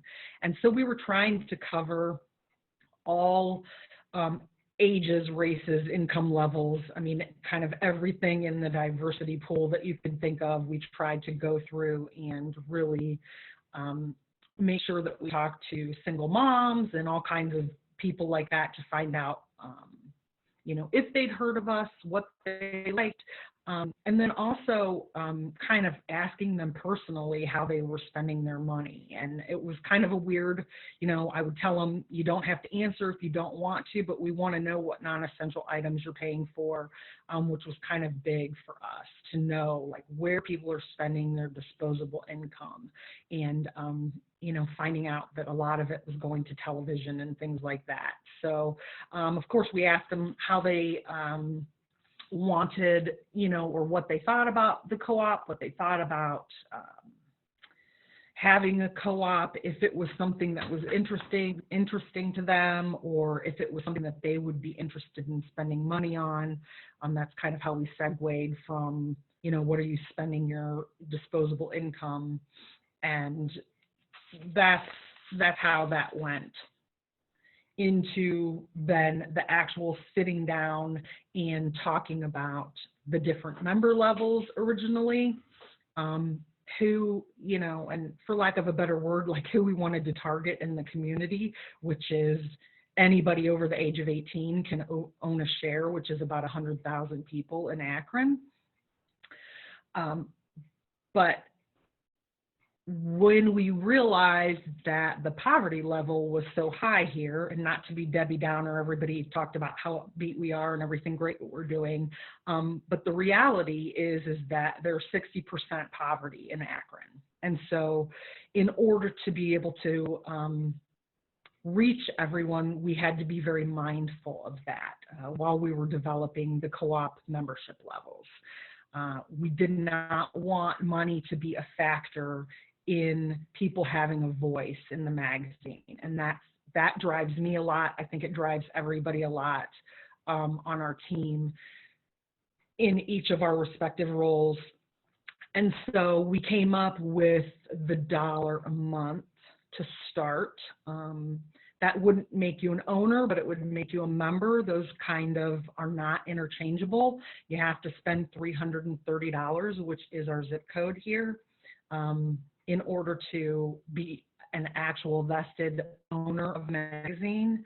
And but you can work up to that by contributing a minimum of $1 a month, and you still get to vote while you're contributing. So you don't have to be an owner to have a vote, which was really, really important to us because we wanted it to be available to everybody. And I always say, like, it's 99 cents for iCloud. Like, more people than you know pay that 99 cents a month. A lot of people in the interviews that we did told us that they had reoccurring payments coming out of their checking account that they forgot about. One person told us that they even had Spotify coming out twice for 2 different accounts and didn't even realize it. So we knew if we could get people to give us $1 a month, that they would continue to do so into the future. And that was, we didn't want to be shady about it or anything, but once you're able to get people to give you that money, they're often a continued supporter. So once we found out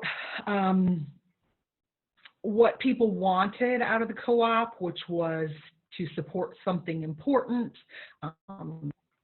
a few people cared about the free swag that we're giving out. That wasn't like a huge draw for people, whether or not they were going to get a travel mug or anything like that. But they were looking for a sense of community in what is sort of seems to be an overall, ironically shared sense of loneliness that's happening. So people who are really starting to pay attention to the loneliness factor that's happening. And so I think we're kind of hitting people at the right time as far as that goes. And then that then choosing the member levels led us to choosing a board. So back when we were just 5 people, last year we sat down, the 5 of us, everybody came to the table with several names in the community that they had either heard of or were familiar with or were wanting to get to know or thought that had somebody thoughtful to offer. And we threw them in the ring for our board. And it was important. We had a lot of conversations going into what is our board going to look like. You know, we did not want it to just be old rich white people. I'm sorry to be that candid about it, but it was important to us to make the board look like Akron, and that's not what Akron looks like. So being very mindful about choosing our board was really important to us. And so we wanted to make sure we had someone from the worker assembly. Again, Rosie talked about that. That's somebody who is either writing for us, taking photographs, delivering, somebody that's working with us as a contributor in some way. We also wanted to have a small business owner. That was really important to us, having a small business owner, because we're a small business and we wanted to represent all the small business owners in the city. And then we also wanted an artist on the board, and that was very broadly defined. It didn't have to mean like necessarily a painter. It could be a poet or something like that. An artist that was working currently in the community and had some say in being a contributor to what we write about. So music, art, culture, all of that. And then again, we kind of did the same thing. You know, I don't want to say that we checked off boxes because that's just tacky, but we were very mindful, I think, of looking at do we have someone, I see Chris laughing, that's why I'm laughing. Do we have someone that represents every age group? You know, obviously we weren't asking people how much money they made, but we were trying to look at different neighborhoods, people coming from different neighborhoods, people coming from different income levels. We were, if we could possibly choose to have someone representative of the LGBTQ community, and we kind of looked across that. We threw all our names in a hat and we started the board interviews. And so we started talking to all of these different people. One of the questions that was really important to me to ask the board members as we were interviewing them was, is it okay? Are you comfortable working with people who have never been on a board before? Because, you know, again, was the idea of new people a voice, not just all the people who already have a voice. And so that's kind of how we got to where we are. We started with neighborhood ambassadors. We went to the interviews of people in the community. We looked at the levels of the co-op and how we would be able to reach every single person by starting our voting at $1 a month. And then we chose our board, and here we are. I think that's it. Does anybody have any questions? Woo! Well done. All right. Yeah. If you notice, I stopped your video because I think we were having a little connection issues, but you're welcome to turn it back on now. We have reached the end of our planned programming, which we now have the open Q&A session. And you know what? Since we have you know, all the Devil's Trip folks here, they can view the chat as well. I don't need to see any time, waste any time having me read the question out loud. So, Chris, do you want to take over the conductor's role here and scroll through? I mean, I see you drinking your coffee. I don't mean to throw it to you there, but feel free to just go down the line and you know, pick out some questions you'd like to start with, and then once we get through those, you can just open it up and have people press and hold space to jump in. Yeah. Yeah. So I actually went and I started pulling some of the questions so that I could sort them out. And I pulled some from the registration forms too. We have questions for days. I might like turn this into a separate post at some point, if that's of interest to anybody, just to answer some of those questions that people submitted when they first registered. So Kevon had asked, and Flacco had, you know, sort of addressed this. How do you explain the value of co-op membership? And one of the things that I think makes it very unique is just, you know, we talk in journalism about having, you know, unions to help protect the dwindling workforce in these newsrooms and to protect them from some of the corrosive effect of, you know, corporate ownership, right? A co-op is kind of like a union for your community. It forms the same purpose. It is there to help protect the interest of the community. And so, like Flacco said, we've been trying to simplify the ask. Some of that got a little complicated with how we addressed membership. And because we launched at the same time that we did Newsmatch. And so I think sometimes the membership and co-ownership got a little blurry. And I'm only going to confuse it more if I keep going down that road. So, which is just sort of what I do. But yeah, I think that, I think just like showing people that you're trying to protect their rights, their values, give them a voice. That's how we've been trying to portray it. Olivia had asked, do you think your community contributor model shaped folks' attitudes toward the co-op model? And I think that that's an excellent insight, because a lot of when people are like, well, how do you get people on board and what kind of work do you need to do? I mean, this is 4 or 5 years in the process, right? I mean, we've been proving to our community who we are and, what our values are and how we try to put them at the center. And so, we hit some pretty early marks pretty quickly just because we have a core group of valuable people. Some good questions coming in. So yeah, I mean, I think that having people like Rosie said, not just, oh, you meet, journalists, like getting to work as journalists was a big part of being able to do this, because more people know, like local news, like the saying is like, names. And so you write a story about somebody and then they and their friends and family all check it out. Well, the same thing happens when the people who are producing the work are members of the community too. All right, I'm gonna hit a couple more of these and then I'll let Rosie or Flacco jump on some of this too. How much did you pay community contributors at the start? Nothing, Simon. They got nothing. But it wasn't by choice. I'm here for that. That aligns with my budget perfectly. Right. I mean, this is part of the miracle of the Devil Strip is that I really believed when I first started that I could handle it by myself. Design, layout, reporting. I mean, I was an idiot. When I quit my job, that was my idea. And the moment I tried to do it, I realized I needed a whole lot more help than I had, admitted to myself. But like Simon, you not having a budget, I had zero budget for this. And so I just started looking for folks who had a voice and who were doing things on their own already. We have one of our early contributors is a woman named Bronlyn Thurman, who was tweeting comic strips out, and she ended up putting those in the magazine, and then she started writing features about artists and creatives. She was a photographer. She was taking pictures. So just like started looking for people who like were using these free platforms already to kind of get their work out there and start bringing them together. I mean, most of our early contributors were that way. Rosie had mentioned Noor Hindi, who's our senior reporter. She's been with us since the second issue of the magazine. And she was like a 19-year-old undergrad, which I mostly remember because I tried to buy her a beer at like the first editorial meeting we had. I couldn't afford to pay anybody anything, so I was like, I'll get you a round of drinks. Everyone's get a free beer.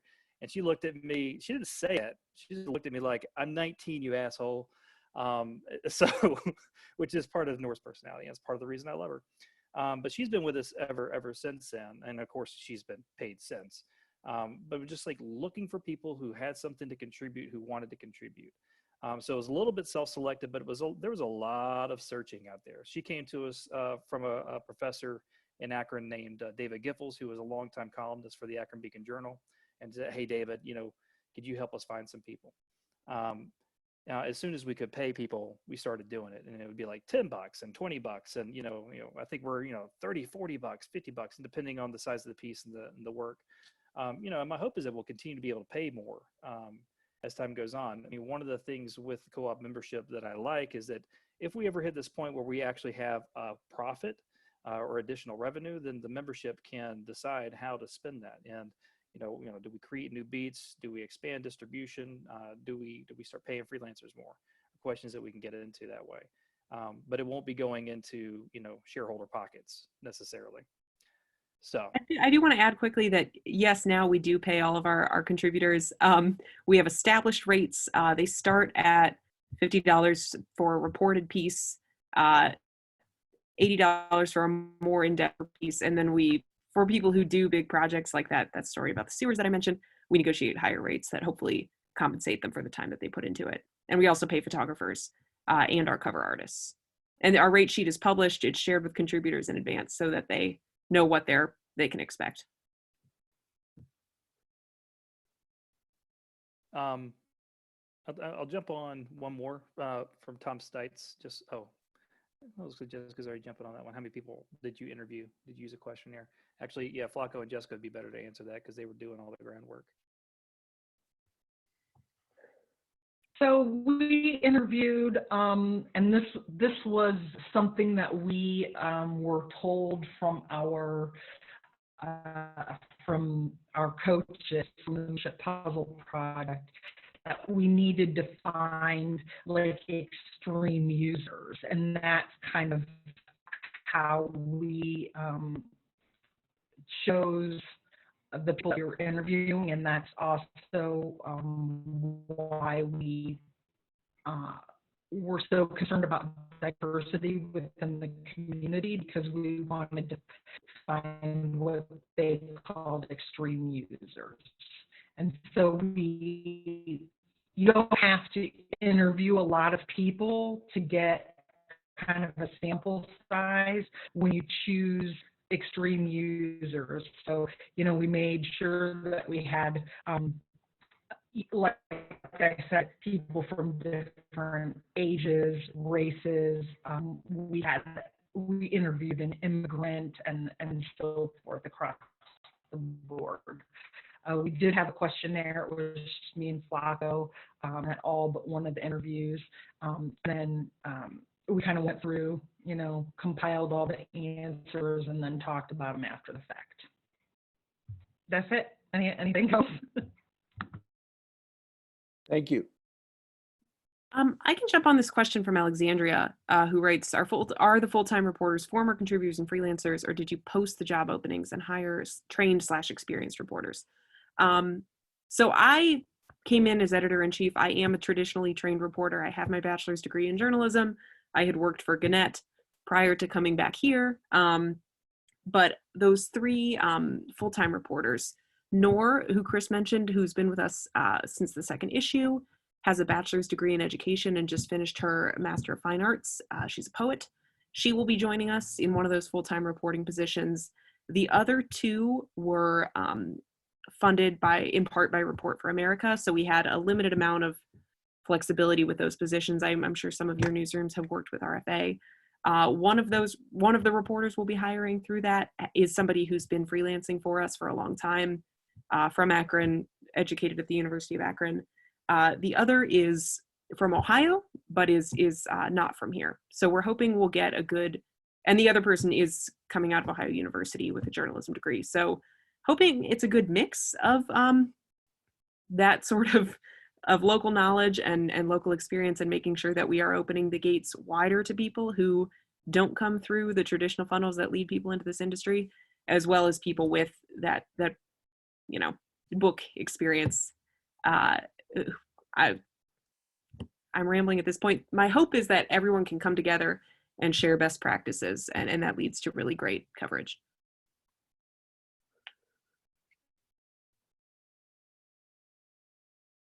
Okay, sorry. Isaiah, I can also grab this. Oh, go ahead, Chris. Sorry, I was going to say, Isaiah had a question for the group, so I'll ask it and let y'all jump in if you want to. What are the most serious structural or systemic problems that we need to overcome in order to scale co-op models specifically and sustain more robust community-based journalism generally?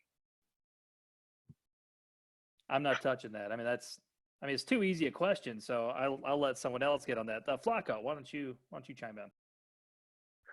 Can you say the question one more time? I was trying to find it in the chat, but I don't see it. It's Isaiah Poole. What are the most serious structural or systemic problems that we need to overcome in order to scale co-op models specifically and sustain robust community-based journalism generally? Ooh, that's a hell of a question. All right. I think it goes back to the thing we were talking about of simplifying the ask, first starting with the people of explaining the importance of ownership.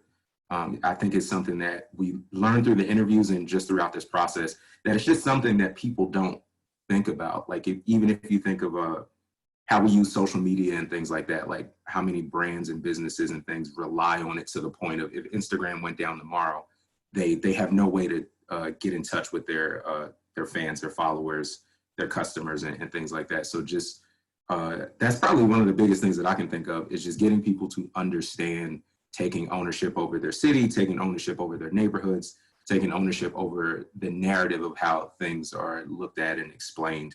And once you start there, the conversations become a little bit easier of getting more people involved with just like our 10% more local campaign that we're going to do at some point when we can go back outside. Just getting people to think about spending 10% of the money that they normally spend at a local business and why that's important, and how that gets bigger the more people do it. So if 5 people on your block do it, and then on the next block and things like that. So yeah, I think just getting people to understand the importance of ownership and the co-op model itself is something I would think. Yeah, I think on an ongoing basis, one of the serious structural or systemic problems we're going to need to overcome is making sure we can generate revenue on an ongoing basis. We still get some revenue from advertising, you know, when new people join the co-op or continue to give, that generates revenue, but we need to make sure that this can be sustained for, you know, months and years to come, even after the initial excitement sort of dies off. And there's no way to know, you know, I wish I could see 5 years into the future and see how that's going. But I think we're going to have to be increasingly creative with how we, you know, generate enough money to keep this thing going and to grow.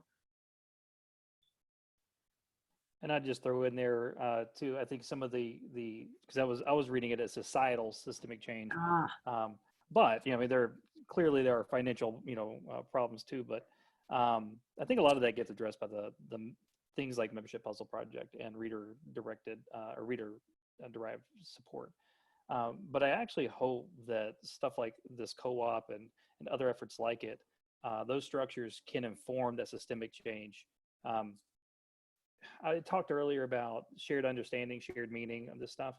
And when we talk about fake news and we get mad about disinformation and misinformation, it's really because there's a breakdown of a shared understanding of what the facts are, right?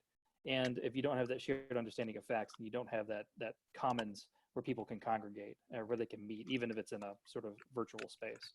And I think that that's something we can do to help bridge some of these divisions, especially the more intentional we are about the way that we practice that. I would love to philosophize all day long on that stuff.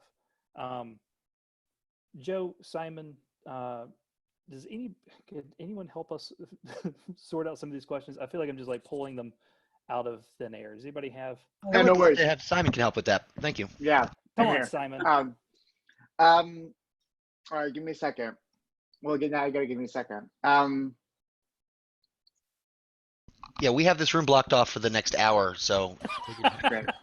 Well, how about this? I've had a question in my head. I'm going to ask it, and I'm going to go through these questions and pull something through. How would you, if you were launching this right now amid the coronavirus outbreak, what would that process look like? For me, because I mean, there are a lot of things that I wish I could do differently if I had started this over somewhere else, but specifically coronavirus. So. I'll go back to the Plain Dealer and the situation up there. So if you don't know, the Plain Dealer laid off a lot of journalists and then told the remaining journalists that no longer can cover Cuyahoga County and Cleveland. Now they're going to focus on 5 counties and the outskirts, right? And so there's a lot of conversation about, well, how do you respond to that? How do you create something? I've had conversations with folks just like, hey, here's what I would do. You know, Solutions Journalism already has a local media collaborative in place in Northeast Ohio. Sharon was on here earlier speaking about that, right? So they've done the work of getting a lot of these little organizations in the room, some big and little organizations in the room together. You could have a multi-stakeholder co-op serving Northeast Ohio that is producer-owned, worker-owned, and community-owned. where each of these have some stake, some ownership, and some governance over the operation of the whole. Each of these individual organizations would continue running as normal, but they would have support coming from a hub or headquarters, or however you want to look at it. So if this co-op in the middle was providing data visualization, data reporting, video, photography, some of those supports, handful of reporters to kind of supplement other work that places like us or some of the other smaller organizations want to do. I could see, especially right now, leaning into collaboration with other media organizations, but doing it in a cooperatively owned and governed style. So yeah, association cooperatives. So right now, given what's happening right now, I would do that. And because I think it would be, I say easy to fund. I don't mean simple. I mean simple, not complex, not an easy thing to do. But like 8,500 members paying $10 a month is over $1 million a year, right? And I am certain that whatever the plain dealer's subscription is right now, it's more than $10 a month, and it's more than 8,500 people, right? So there's a market already for supporting that kind of work, and if you were able to pull all these things together, it would make a lot. I think it would work, but to get there, you'd have to have, Simon, specifically to your point, people to lead it. One of the other big regrets I have is that I tried to do this by myself from the beginning. Even though you started taking in help, I didn't have a team. We have a team right now, and they're amazing. And now we have a board, and they're amazing. I look at folks like City Bureau, and I'm like, that was smart. That was smart. They got like 4 or 5 really smart people together, and they went after it, right? Like, okay, that makes a lot of sense to me. So my biggest piece of advice would be, whatever you're trying to do, build a team. Because if you can't talk one other person into joining you on this journey, it's probably not a great idea. And that was my biggest fear, was that I had a stupid idea and no one would want to help me. And so I tried to do it by myself. If I just had the courage of my convictions and asked a few more people, I think it would have gone smoother in the beginning. We got lucky in a lot of ways. I'm really happy with where we are right now. But yeah, that's what I would do differently, especially right now. Word. I think that's smart advice. If I could insert that, we're the Info Districts campaign we launched in Bloomfield had to transition very quickly, and we're actually working with just members from the community to build out some of the responses to the information needs. So yesterday I gave admin access to my WordPress site to just some random person I met last week on the internet, and just trusting in the people to become trustworthy kind of a vibe. Other questions that came up here. From Cassie, I don't know if we addressed this, but managing competing interests within the cooperative. How are you thinking about that? Rosie, you wanna do that? I'm assuming it's from like an editorial standpoint, right? Managing competing interests. Well, I'll do my best, and then if I'm not answering the question you had, let me know. So as far as our editorial goes, we have only been a cooperative for about 6 weeks, so this is still pretty new. But the first step is going to be, we've established a subcommittee of 3 of our board members, Emily, who represents the Working Assembly, Dr. Rizal and Shweta Housey, who are going to meet with Flacco and I on Friday, virtually of course, to talk specifically about sort of how we can pivot our editorial strategy to make sure that we're meeting information needs during the pandemic. We were supposed to be meeting on like building a strategic editorial plan, but more urgent needs have arisen. There are similar working groups around revenue and around what we need to do to serve our members. So in that way, the board, kind of like a traditional nonprofit board, can really give direction to the staff and tell us, okay, this is what the community needs right now. This is what the community doesn't need. So hopefully, our meeting's not until tomorrow, but hopefully that ensures that we're serving the genuine interests of our community. Communities, of course, don't have, there's not just one set of community interests. There are many, and we can't serve them all. I think one thing that's important for me as an editor is to recognize when it's useful to be competitive and when it's not, and when we can just say like, okay, well, we'll leave, the Beacon Journal, which is our local daily, they're doing a fine job with that, and we can just leave that to them. or people are already getting that information from X source. And the best thing we can do is maybe just to share it. We have a good working relationship with our local public radio affiliate as well as our local daily. And I think have done a good job of just like our local public radio station is doing a great job of covering the governor's daily press briefing, and we share what they do because that's not a use of our time and resources. So I think when I think about competing interests, I mostly think about how can we get information out to people that they actually need and that will actually help them to take steps that make them more secure and more safe and happier in real time. And what doesn't do that? And I'm learning as we go to say no to all of the things that don't do that. That's not within the cooperative structure, that's specifically within editorial, but Flacco, Chris, Jessica, if you guys have additional thoughts. No, I think you killed it. Yeah. Cool. Cassie, to that, what can Cassie's following up? What can members, co-owners vote on? Like, what's some of the things that people might have tension around, right? Well, so specifically, we sat the first board, but in the future, co-owners will vote to elect the board. This is going to be finalized in the bylaws in the next couple of weeks. I believe we're looking at 2-year terms with half the board up for re-election each year. So co-owners will vote on that, vote on some ballot every year. Additionally, I think, Chris, you can speak more to this as far as what else co-owners will vote on.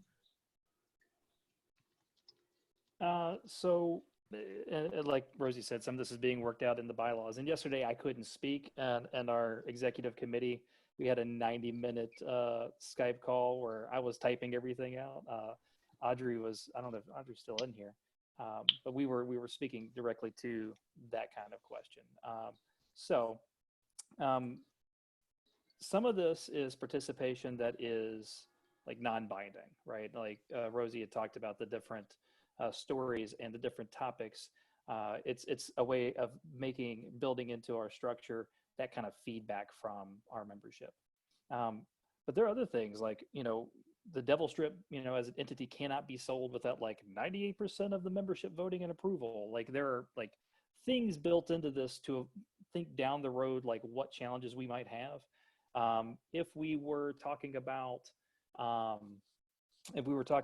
adding a beat, like, hey, we have this new revenue, we have X amount of revenue. What should we do with the membership? And so the staff and the board would probably put together a couple of competing proposals and share that with the membership and get their buy-in. And that might be non-binding, might just be like, hey, we want to know where you want us to prioritize the funding, and then the board would make it official. But I think that the more we can involve, again, the wisdom of the crowd, the better. It's just taking in all the different gifts that a community has, and trying to put those to good use. So voting can go from things that we have to do, like voting on the board members, voting to approve new budgets or something. I mean, some of that stuff, again, being worked out in the bylaws, but a lot of it's going to be just the practice of asking our community for their feedback and their support.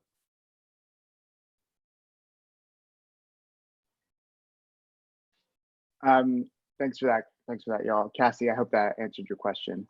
I know that I've heard Joe say, we need a conflict resolution mechanism so many times, so you could always ask him. One of the other questions that came up, and I think Olivia responded to it in the chat, is how you might be partnering with food co-ops or other sort of mission-aligned organizations.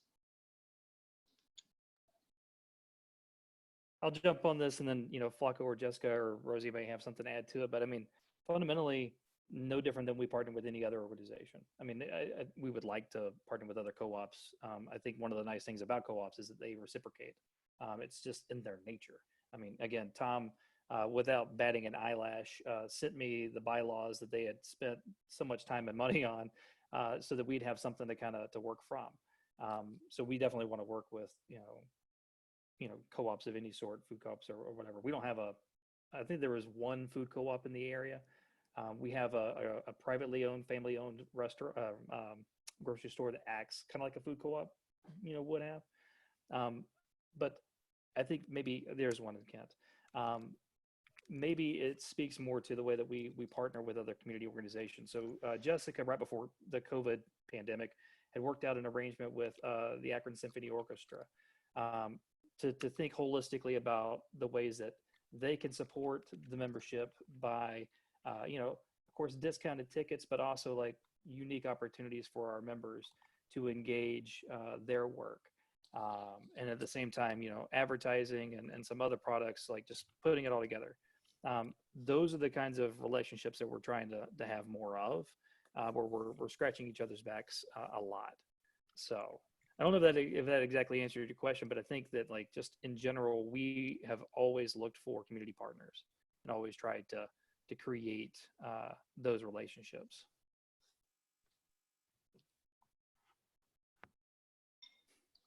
Alrighty, so it is 12 o'clock, 12:04, and we were scheduled from 10 to 12.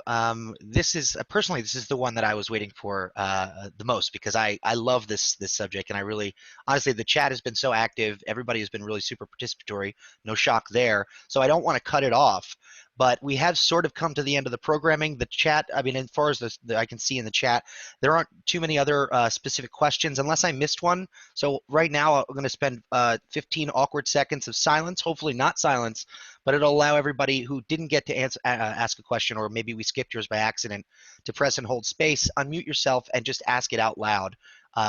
So go ahead, we're going to start the clock now, and at the end, if we don't have any, then we'll wrap things up and we'll do our little closing. But for now, put 15 seconds on the clock. I have a question. So Yes. maybe I missed this, but and maybe this has changed in the last month, but sort of what are the immediate next steps in terms of what you all are trying to do in the next 6 months around the co-op? So the immediate next steps, the most immediate next step is approving the bylaws. And so we've made some progress on that and should be finished with it soon. The board decided right now to elect interim or temporary officers and to instead organize around the 3 biggest threats that the magazine's facing because of the pandemic and the response trying to slow its spread. So our immediate next steps kind of shifted a little bit, but that should be to elect permanent officers so that the board can take on more work. But right now they're getting their hands dirty in a different way. And then, part of that challenge obviously is the revenue model. And we are a publication that has, since its beginning, like Flacco had said several times, we try to get people to go outside, meet face to face, enjoy arts, culture, community, food, etc. All the stuff that is just not happening right now. It has undermined our distribution model because more than 90% of the places that we distribute are either closed or barely operating. There are some of them in danger of going out of business. So that affects our distribution. It also affects our ad sales, and so we're having to rethink a lot of this stuff. There's even some question about like, well, what is our purpose editorially at this time besides just COVID. What are other things that we need to do for our community? I feel good that Flacco and Rosie have a handle on those kinds of conversations. But our immediate next steps are figuring out how we do make this sustainable, because our assumptions 2 months ago have been radically undermined. I think, fundamentally, and this has not changed, is that if we are able to make a member offer or an offer of membership to people that solves problems and serves their needs, we won't have any real issue trying to fund the magazine, that eventually it will scale up. And we have been fortunate to have enough funding to kind of ride out some of that. Of course, that was all intended to get us to a point where we're sustainable at the end. Right now, that's also challenged. And to speak real quickly to that, Rosie had mentioned before, we don't put a paywall on our content. The magazine is free. We want to stay that way. It will always stay that way. That's something that just won't budge on. The problem is it's hard to convey value to a membership immediately when you're like, oh yeah, you can have access to all the other stories, kind of like NPR, right? Unlike NPR member stations, we don't have the huge reach that they do. So when they do a donor drive, they can work on those percentages of people coming in, and we have to have much higher percentage of return for the people that we're reaching. So our value, we're trying to leverage access to community. So some of it's our community partners, like I mentioned, the Akron Symphony Orchestra. Hey, we know these folks and we have special access that we want to open up to you. Putting on journalism events so that we can have, you know, deeper conversations about some of the topics that we're publishing. You know, backstage for a show, or et cetera, et cetera, et cetera. Like, how do we give more access to people? And then the other piece would be, how do we help members connect to each other so they can organize around their own interest? We can facilitate people getting together to go on hikes and leverage relationships at the Metro Park. So a naturist would lead that tour, or the local independent cinema, you know, putting together a cult movie night and having you know, discounted tickets, but then getting to use their lounge for conversation afterwards, and doing things like that around membership, as opposed to like, hey, here's you know, here's access to our content. All of that, of course, has been undermined. So just rethinking what that means, that's the biggest next step. And then all the other ones I'd already mentioned. I want to, real quick, I don't mean to interrupt anybody else, but you said that, you mentioned that, you know, NPR member stations have this, you know, network, national network allows them to sort of drive funding where it needs to go. Would that, if that existed for cooperative news organizations around the country, would that be a benefit to you? Would you be able to derive the same type of benefit? And if not, what are some of the obstacles or differences you see that would make something like that a little bit less feasible? I would not be opposed to greater reach. I think one of the things that we've had to do to be creative as an organization is, okay, well, we don't have great reach, so we have to go for depth. So even as we try to increase our reach across the city, we are trying to improve our depth of touch so that we have deeper relationships with people. I would be afraid right now, as young as this, you know, sort of moment is, if we had national reach, it would make us lazy. And it sounds weird to basically turn down like the free money of national scope, but I almost wouldn't want it, because I think that what we need to develop is a true relationship. And then you can talk about scale, and you could talk about things like that, because so much of what I came to despise about legacy local news is the way that they lean on broadcast. We have to reach everybody all at the same time, but we're just going to have this very shallow depth of touch. And so one of the benefits we have is to go for depth. And I was really just meaning like the antenna signal that the local affiliate has, not even like the national thing. But yeah, at some point it'd be awesome. I think it'd be amazing. Once we've kind of figured out how to re-engineer the relationships that local news has with its audience. Yeah, I'm thinking mostly even just in terms of like an advocacy organization, not even an advocacy in the official term, but I think even Kevon started talking about this idea that you know, as a marketing or messaging challenge, the idea of not necessarily scaling the local news operations, but simply marketing the idea that investing in cooperative and ownership, community ownership, regardless of the location, is a worthwhile pursuit, and therefore that fundraising at a national level to funnel it to cooperative members, which of course then be member owners as well of the larger organization. I'm just spitballing because it seems like there are models that we could bastardize for our purposes without and leave some of the other trash that comes along with this sort of for-profit you know, drive to the extractive models aside, and take away the better you know, valuable concrete parts. But yeah, I don't want to take up too much more time. Anybody other questions anybody have before we go? I think this is where we'll probably leave it for now. We're at the 12:15 mark. I'm still seeing a lot of activity in the chat here, so I want to make sure everybody's able to connect when they're done and continue this conversation. I also just want to say a huge shout out and thank you to our project coordinator for the Peer Fund, Denise Shannon, and let her have the final word. Denise has worked tirelessly to organize all of these events, both in person and in place, as we're calling it. So big golf virtual clap here for Denise, and I will turn it over for her to let you all know what to expect in the coming days and weeks, and where you can learn more about how to continue to keep this going. So Denise, thank you, and please. Thank you. Yeah, obviously, like everyone else in the room or in your space where you are right now, I would love to have been in Akron today. Really wanted to, you know, get into the Bounce Innovation Hub, talk to your partners. So hopefully sometime in the future, we'll be able to get a workshop produced out there. We are talking about ways to pivot right now and engage, differently, supporting more virtual collaborations. So we're retooling the fund a little bit. We're going to be sharing information hopefully in the coming week. And we're going to definitely send that out to anyone that has participated or received grant awards, in the past to, help us publicize the newest iteration of the Peer Fund. So as always, we're here to support you. Feel free to reach out to me or anyone else in the center if there's something that we can do. We'll get this transcript and video recording out to you within a matter of a couple of days. And I'll also send along just a brief survey to, ask for your feedback as we continue to, design or redesign some of these, virtual share and learns. So thank you, everyone. All righty. And thank you to the Devil Strip. Amazing, fantastic. Thank you all for participating. Again, all of you nailed the unmuting stuff too, which was very impressive. I got to say, subtle but important. Love you all. Have a great day. Stay safe, stay healthy, and get ready for the weekend. Thanks.